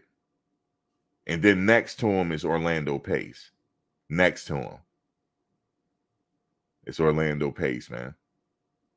And then everybody else we can just decide on.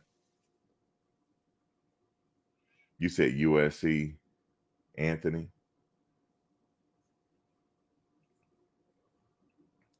And what's his name that used to play at University of Miami? You talking about he would have been in the Hall of Fame, but he got killed. He played for the Washington Redskins. Sean Taylor. He was one of the best at that position I have ever seen. I'm telling you, I could just keep going on all day with these players, all day. So everything's been done already. That's why you can identify, okay, that's a dog right there. I know they got the characteristics. Oh, you said, let me see. All right, let's figure this out. I played with Stephon Johnson, Max. Trust me, you know who I am. Okay, was your number 7? All right, so I'm assuming your number was 7. Okay, so can you give me one more thing because I'm being lazy here? Give me a year. Just give me a year. You played with Stephon Johnson, and give me the year. And you already told me who your coach was, but give me the number and the year. Now figure it out.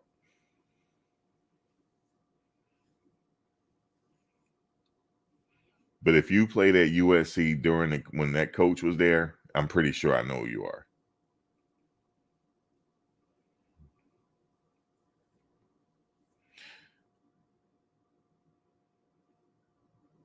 So, we all, we know what football is. But some people they got a little mastery of it. And I respect that, as far as your knowledge of it. But everybody got knowledge if you've been watching that long. Everybody does. Everybody got different levels of the game that they know. Like you might see it from a running back perspective. Some might see it from offensive line, so on and so forth. The game is so technical. I mean, you could spend here all night talking about the running back position and the intricacies of it. But all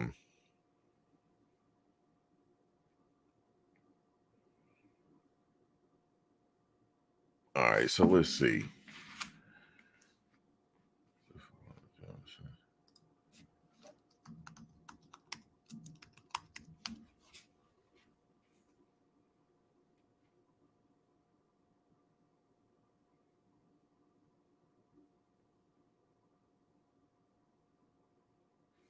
Okay. Give me a second. Give me a second. Okay. Well,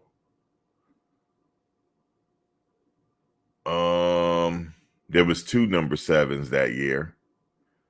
I guess one of them is you. Okay, so let me ask you this. Were you a cornerback? I believe you were a cornerback. If you're number 7, you probably was a cornerback. Let's see. That means you played in 2006. So I'm assuming. So you was probably a cornerback or a wide receiver. If you played with Stephon Johnson. Yeah, I found you. You either played the cornerback position or wide receiver. Yeah, it didn't take long. That's if you were number 7. It had to be your number because you call yourself Mr. 7. Usually former football players, they relate to their number. So whatever their number was, they usually have a screen name like that or something. So your number was number 7. So I know that. So you had to be one of these two players I'm looking at. Did you Christian Okoye? I can't remember where he went to school.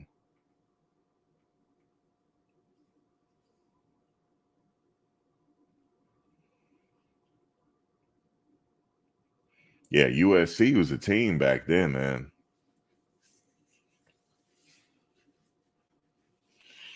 All right, so let me see something here.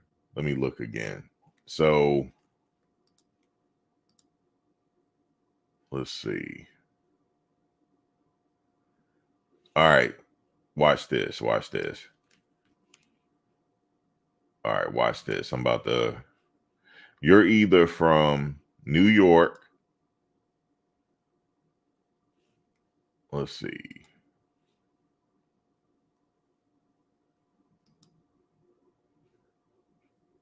You're either from New York.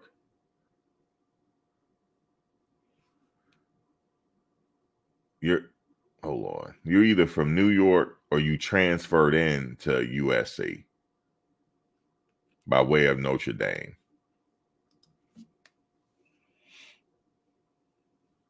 Or you could be from Pacoima. You might be that guy, but I'm not sure. But I narrowed it down to just 2.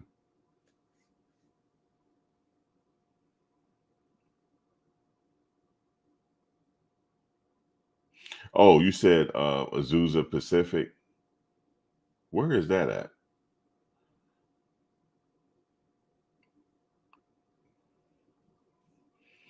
And you know the crazy thing is a lot of these players they didn't even play Power Five. A lot of them. Some did. A lot of them did, but you got some stars that didn't. That just they got to the next level and just went crazy. I remember going to a Rutgers practice, right? And yeah, I was just like, I don't want to play college football, man. It's just yeah. The hitting I heard going on, I'm like, I'm good, man.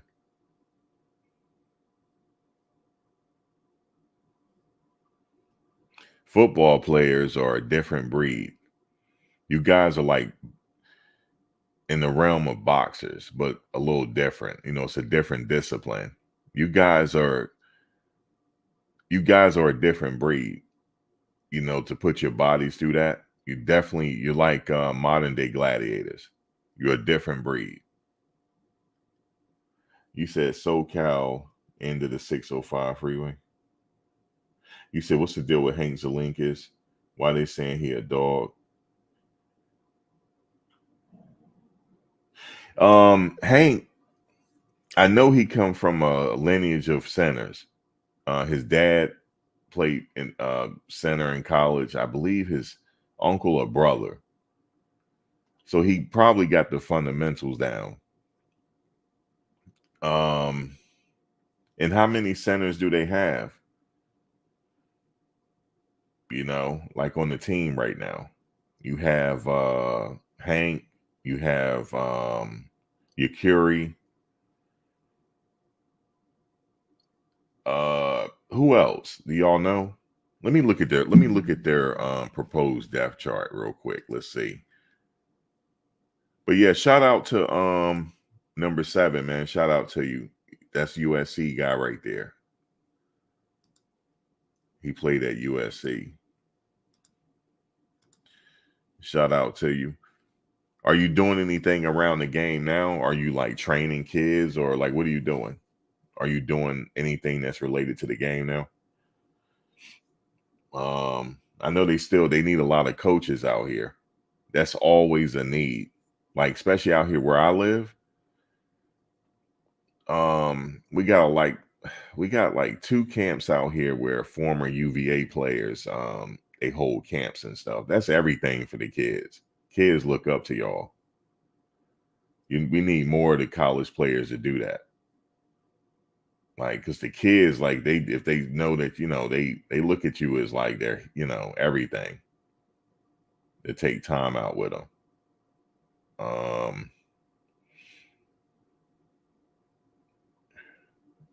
Let me see.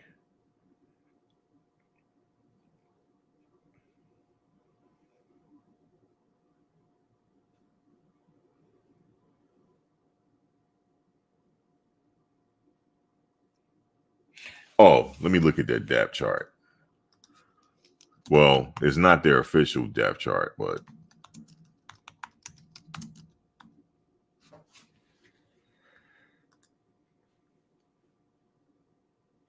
I don't think teams really release that. All right, so let's look at the center position, right? So you got Hank Zelinkas, you got Yakuri Walker, and you got Cash Cleveland. Those are your centers. So, Rosegren, what do you think?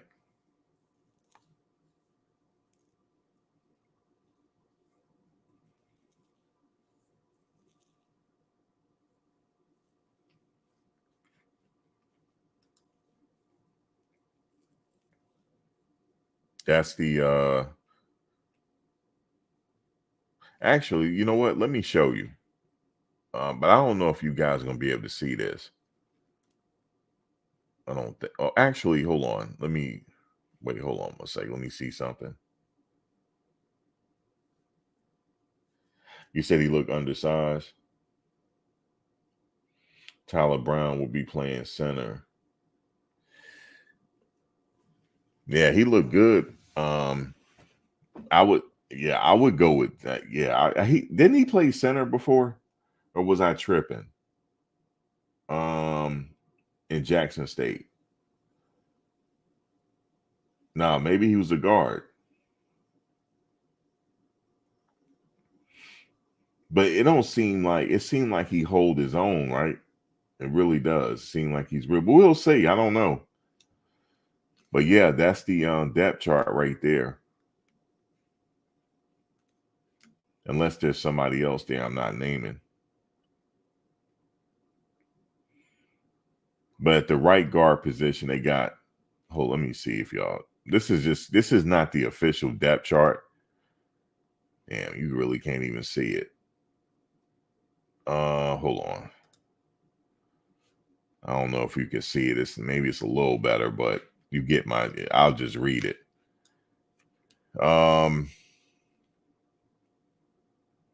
Yeah, Zelinkas, Yakuri Cash, right guard Justin Mayers, Tyler Johnson, right tackle Khalil, Wyatt Hummel, Ethan Boyd. They both transferred in.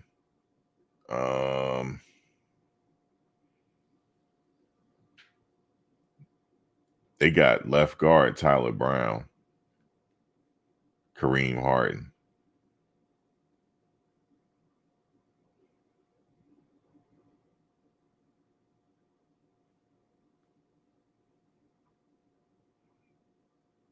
They left guard,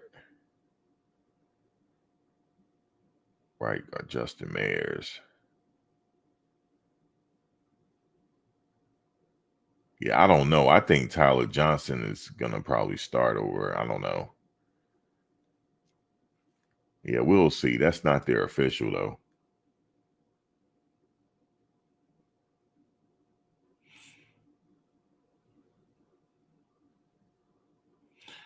You said they need to go after TJ Lateef, quarterback too. Juju teammate, but let me see. But Shamra just committed to USC today. Yeah, somebody else mentioned TJ Lateef. He's good, huh? I'm gonna have to look into that. You're the second person that said it.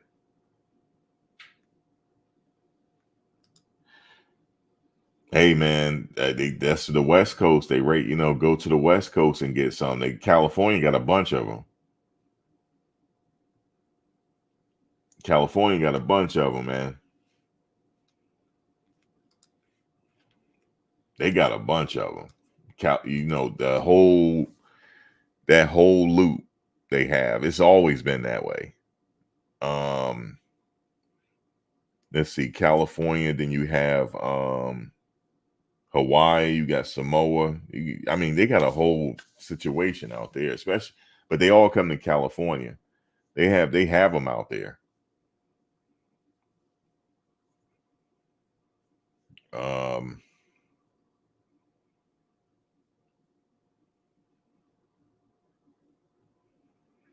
but USC get a lot of those kids too in UCLA.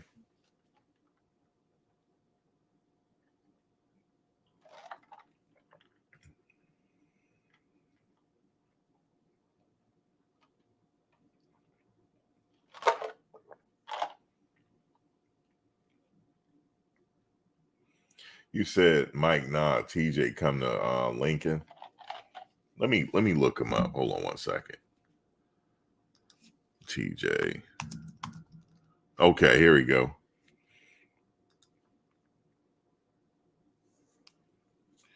Nebraska football 4-star quarterback commit keep recruitment open. Wait, he going to Nebraska? He's supposed to be going to Nebraska, right? Oh, wait a minute. Hold on. It says news TJ Latif decommitting from Nebraska. This says question mark though. So they don't really know.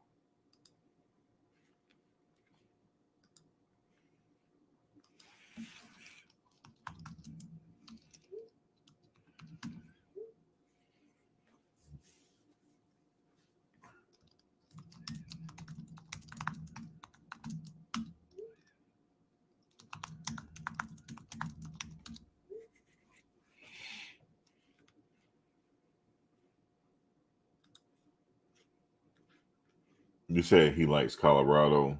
If offered, would go today. Um, Let me think about that one. I haven't heard anything about them recruiting him though. Have you? I haven't heard anything. I haven't heard anything. But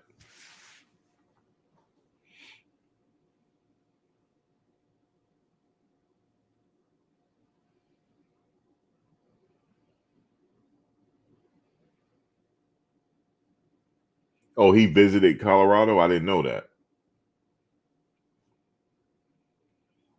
So what are you thinking, Mike? He might decommit, or what do you think is going on? Or he's trying to figure out what's going on with Juju first, maybe to see because they watch too. They try to like plan on what's going on, depending on. Oh, he already visited CU. Oh, CU in their bag, man. They've been low key recruiting here. They're in their bag here.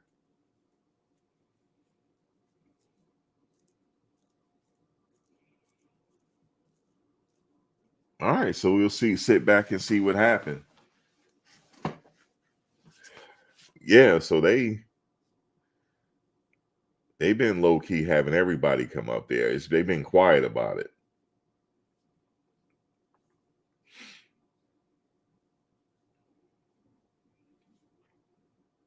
Yeah, see, every team is facing this situation. You got people commit, decommit. It's the way it is now. He visited 3 months ago. Okay. But he's gonna have to wait on that news from Juju then. When are they supposed to really announce? When is I guess it's National Signing Day, right? Yeah, that's a while from now.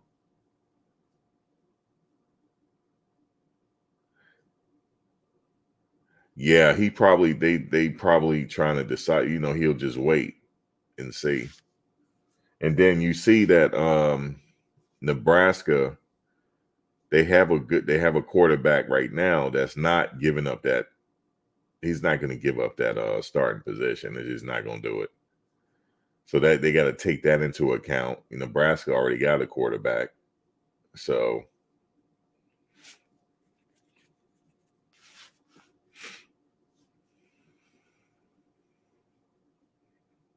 Nebraska might not be tripping that much because they already got a quarterback. So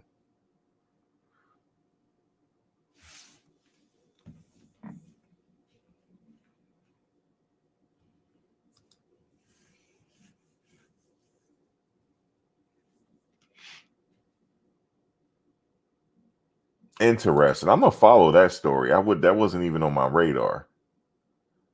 So I gotta find out when they have to make an announcement. Like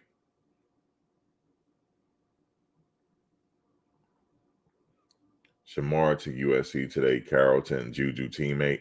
I know, yeah. I think you mentioned that earlier.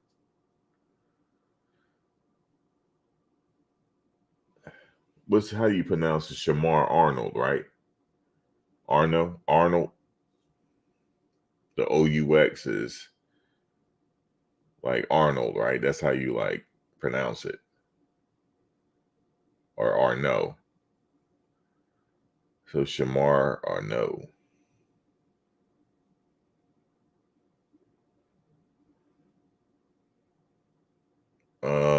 He said Nebraska not tripping. They will get another 4 or 5 star key in 2026 recruiting class.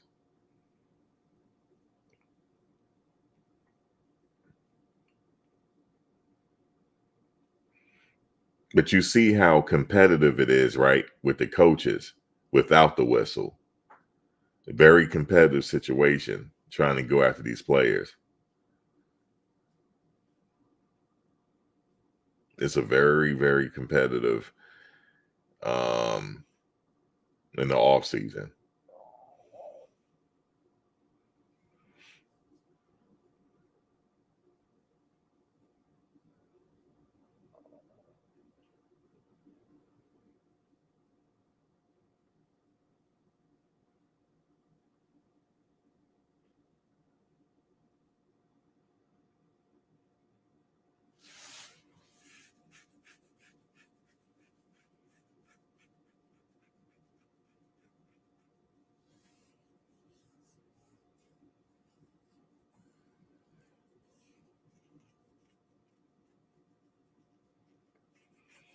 So Colorado, they're gonna land some type of they're gonna land a quarterback.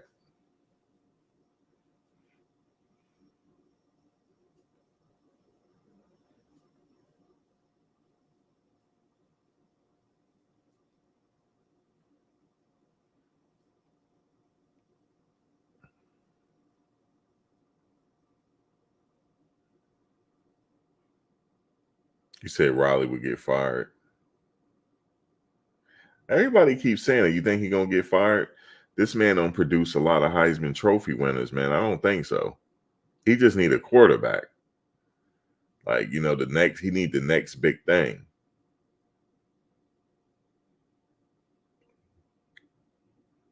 Oh, you watch some of they saying he on the hot seat. That's how college football is, man. It's about winning. Yep. It's about what have you done for me lately. That's what it's about.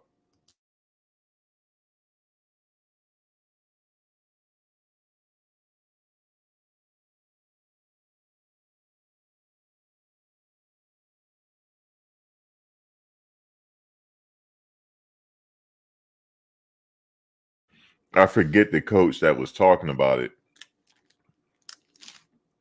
He said he got the news. They told him to come into the office because he showed up for work that day. It was in the off season. They said we need to talk to you for a second. It was like, your tenure here is over, but we owe you $80 million. I can't remember what coach it was.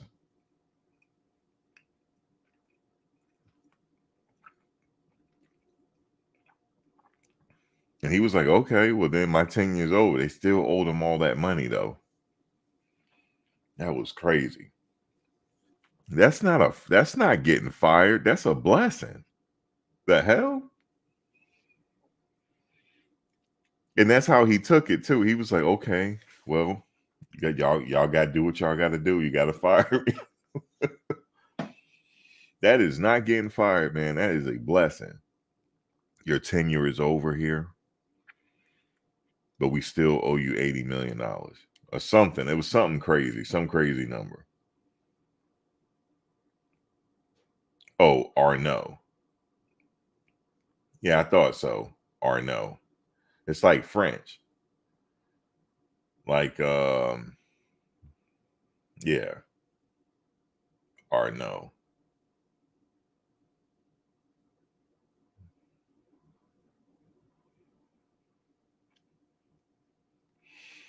Coach Prime said we got to win. He said if winning didn't matter, we wouldn't keep score. I like when he said that. He said if winning didn't matter, we wouldn't keep scoreboard. We wouldn't have a scoreboard if winning didn't matter. He said, I'm going to win now. He said, trust and believe we're going to win. I like that talk right there.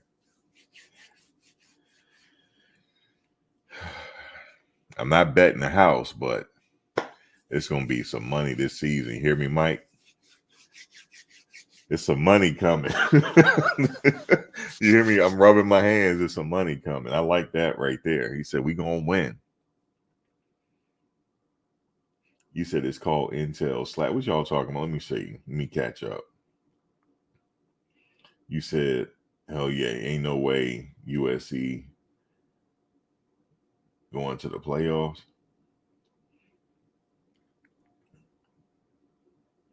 So, well, what did you say? Juju was somebody said earlier Juju was practicing. He had the Colorado towel with the Georgia football or something.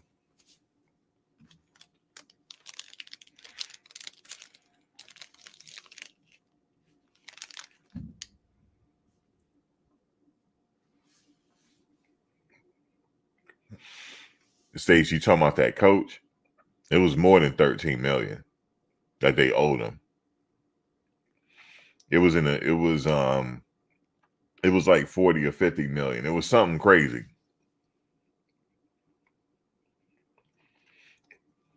And Bradley said all the money get donated to Vegas. That ain't gonna be good. That ain't gonna be a good look.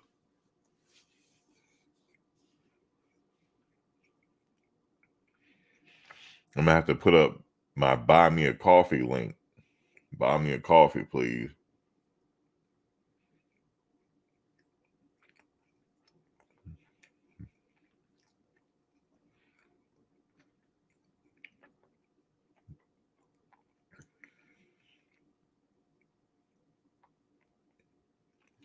I'm not going all in. You know, you gotta. How can I say this? You have to spread it out. You can't just, You said you look 247 just updated this evening. 5 commits for 2025. You said you take point spreads too, or all? I take both. I try to look at that. Okay, so for the first game, I'm gonna wait before I bet. I don't bet now. I'm gonna wait until a couple of days before the game start, so I could see. Okay, this is their roster. Okay, let me take a look, and then if I think they can make the point spread, I go with that too.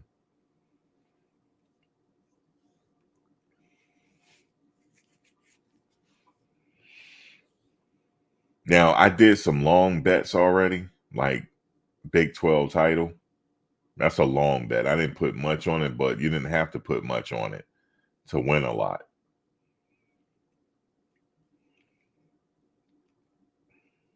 Um, let me see. So Big 12 title, if they win that, that's a nice little payday. The national champ. Listen, if they get all the way to the national title game and win, I'm gonna fall out on live. Y'all gonna have to call the police or something. I'm gonna fell out on live.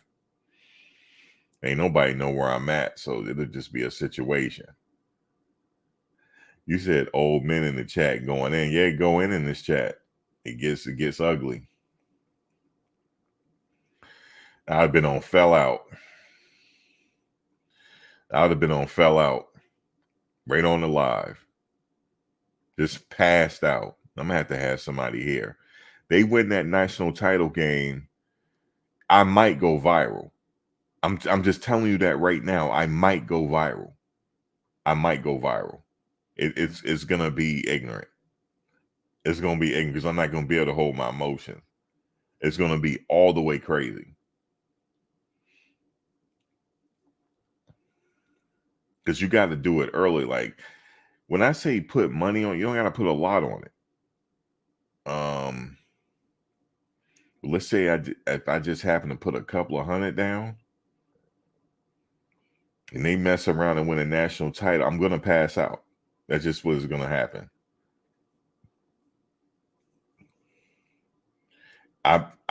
Yeah, it'll just be ridiculous. And it was one year I had a magical season. It's about 10 years ago. I didn't know what I was doing. You know, in the NCAA brackets, you know, on I think it was CBS that was doing at the time, or ESPN. If you get a perfect bracket, you get like a lot of money. Why by the first round, after the second round, I had a perfect bracket going. I had a perfect bracket. Like I picked all the winners and losers because you had some upsets that year. And then the third, I lost everyone. Everything was it went bad. My perfect, I was already, the money was already counted already. I said, something's happening here. I had said that at work. They said, dude, your bracket is perfect. I said, I know. I said, I had a dream about it. Sitting up there lying. I ain't had no dream about it. I had a dream about it, man. They said, no, are you serious? I said, it's perfect, isn't it? It's written already. It's written. Where you go place your bets. I use where's my phone? FanDuel. It's an app I use. Now, if your state don't have it, see, I'm not trying to, let me see. If your state don't have it, maybe the neighboring state has it or something like that. You said Max is going to be a nightmare this season.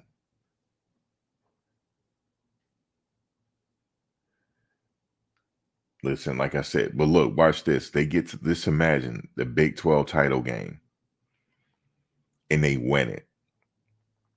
I'm going to go live after the game. And for the whole 10 minutes, I'm just going to stare at the screen for the whole 10 minutes. Not saying nothing. Y'all be like, why is he not talking?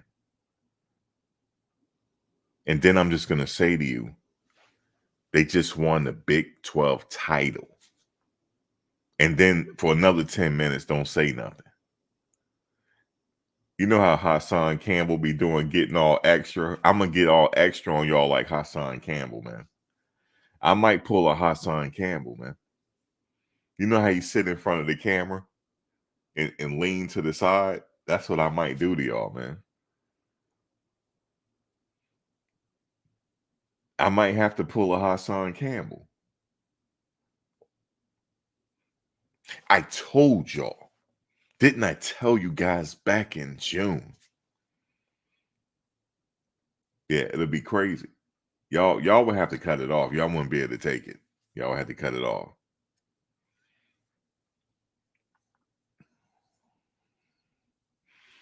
It'll be crazy. I told you guys it was written. But I'm telling you, man, I had my CU jersey. I had to go get me a jersey at this point. I had to go find me a Shedeur jersey. You hear what I'm saying to you? Actually, they win the Big 12 title. I'm coming to the first playoff game to personally thank them. Personally, with my Dion's on. I gotta. By that time, you know, the account would be so damn fat. I just had to go find me some Dion's, man.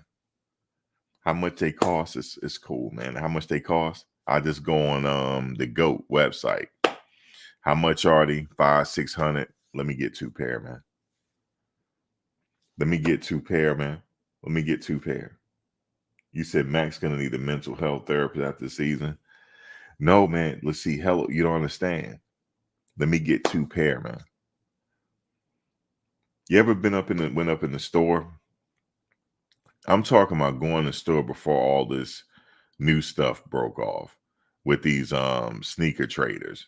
I'm not talking about the stores now. I'm talking about the stores back in early 2000s before the resellers messed it up. Remember going into the store? Let me get 2 pair, man. Let me get 2 pairs. One so I could put on ice and another one I could wear. But yo, let me tell y'all something real quick because we are already 2 hours and 11 minutes into I got something for y'all. Yo, I found a plug. Listen, I found a spot that sell fakes, yo, that look real. I'm wearing nothing but fakes from now on, man. And put my real stuff. I don't gotta wear my real stuff no more. I found a spot. I'm telling you, my boy Flossie Carter gave it to me. Floss, he buy his stuff from there. Listen, I'm gonna watch. I'm telling you, man, I'm gonna do a whole channel like, yo, I got them. You can't tell. It's like it's the real deal because I went and ordered a pair because I got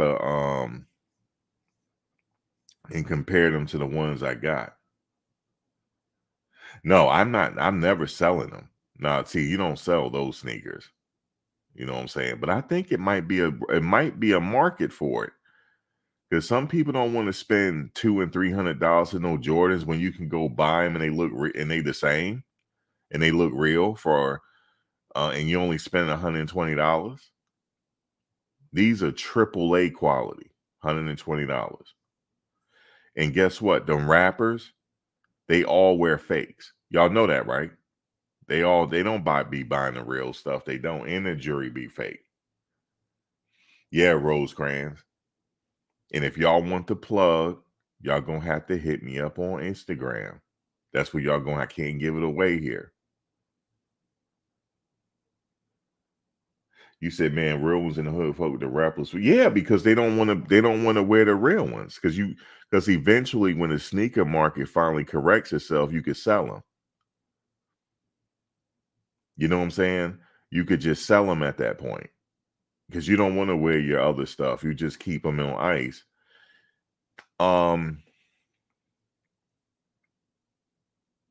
did, but this right here, I had I compared them to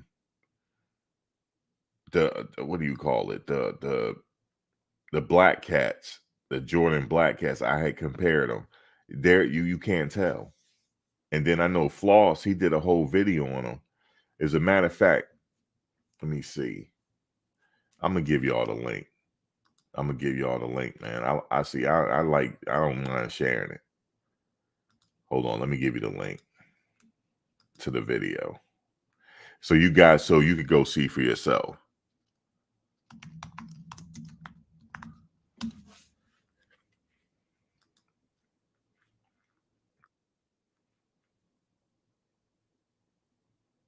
He may have taken the video down. Yep. He only had it up for a little. Hold on. I be damn, he did take it down. No, he didn't. It's right here. All right, share. All right, so y'all let me know if you he give the plug in the video. And he's a big YouTuber. He's like one of the tech vloggers that I follow. And just look at his thumbnail. That you cannot tell. And if they're on your feet, ain't nobody gonna be able to tell. Unless they like down on your feet with a magnifying glass. They're not gonna tell.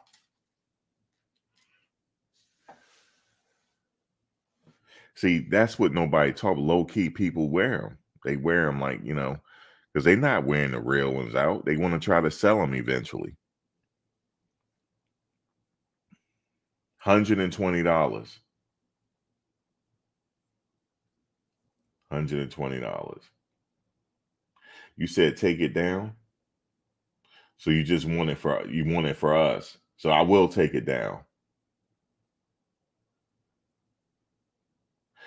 You said good night, Max. Piss me off, ignoramus in this. Which one you talking about, Stacy? Which one is being ignorant? But yeah, look, there's the link right there.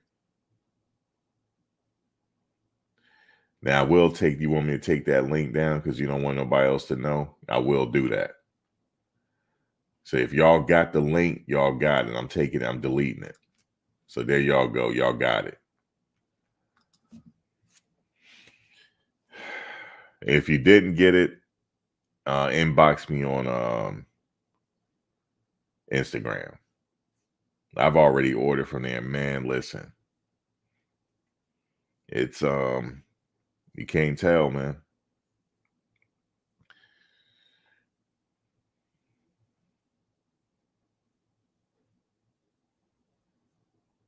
You know how you go hey, what's up, Warren? You know how you go somewhere, people staring at your shoes and they want to say something. I was just like laughing in my head. I was like, if y'all only knew.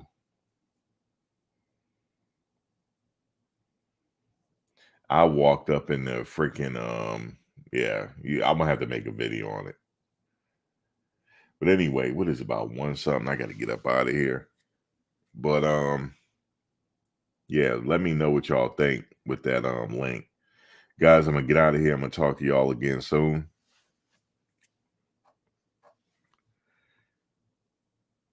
And we'll see, man. With the commits and stuff, it look like they're doing pretty good. But anyway, I'll catch you guys on the next one. All right, y'all.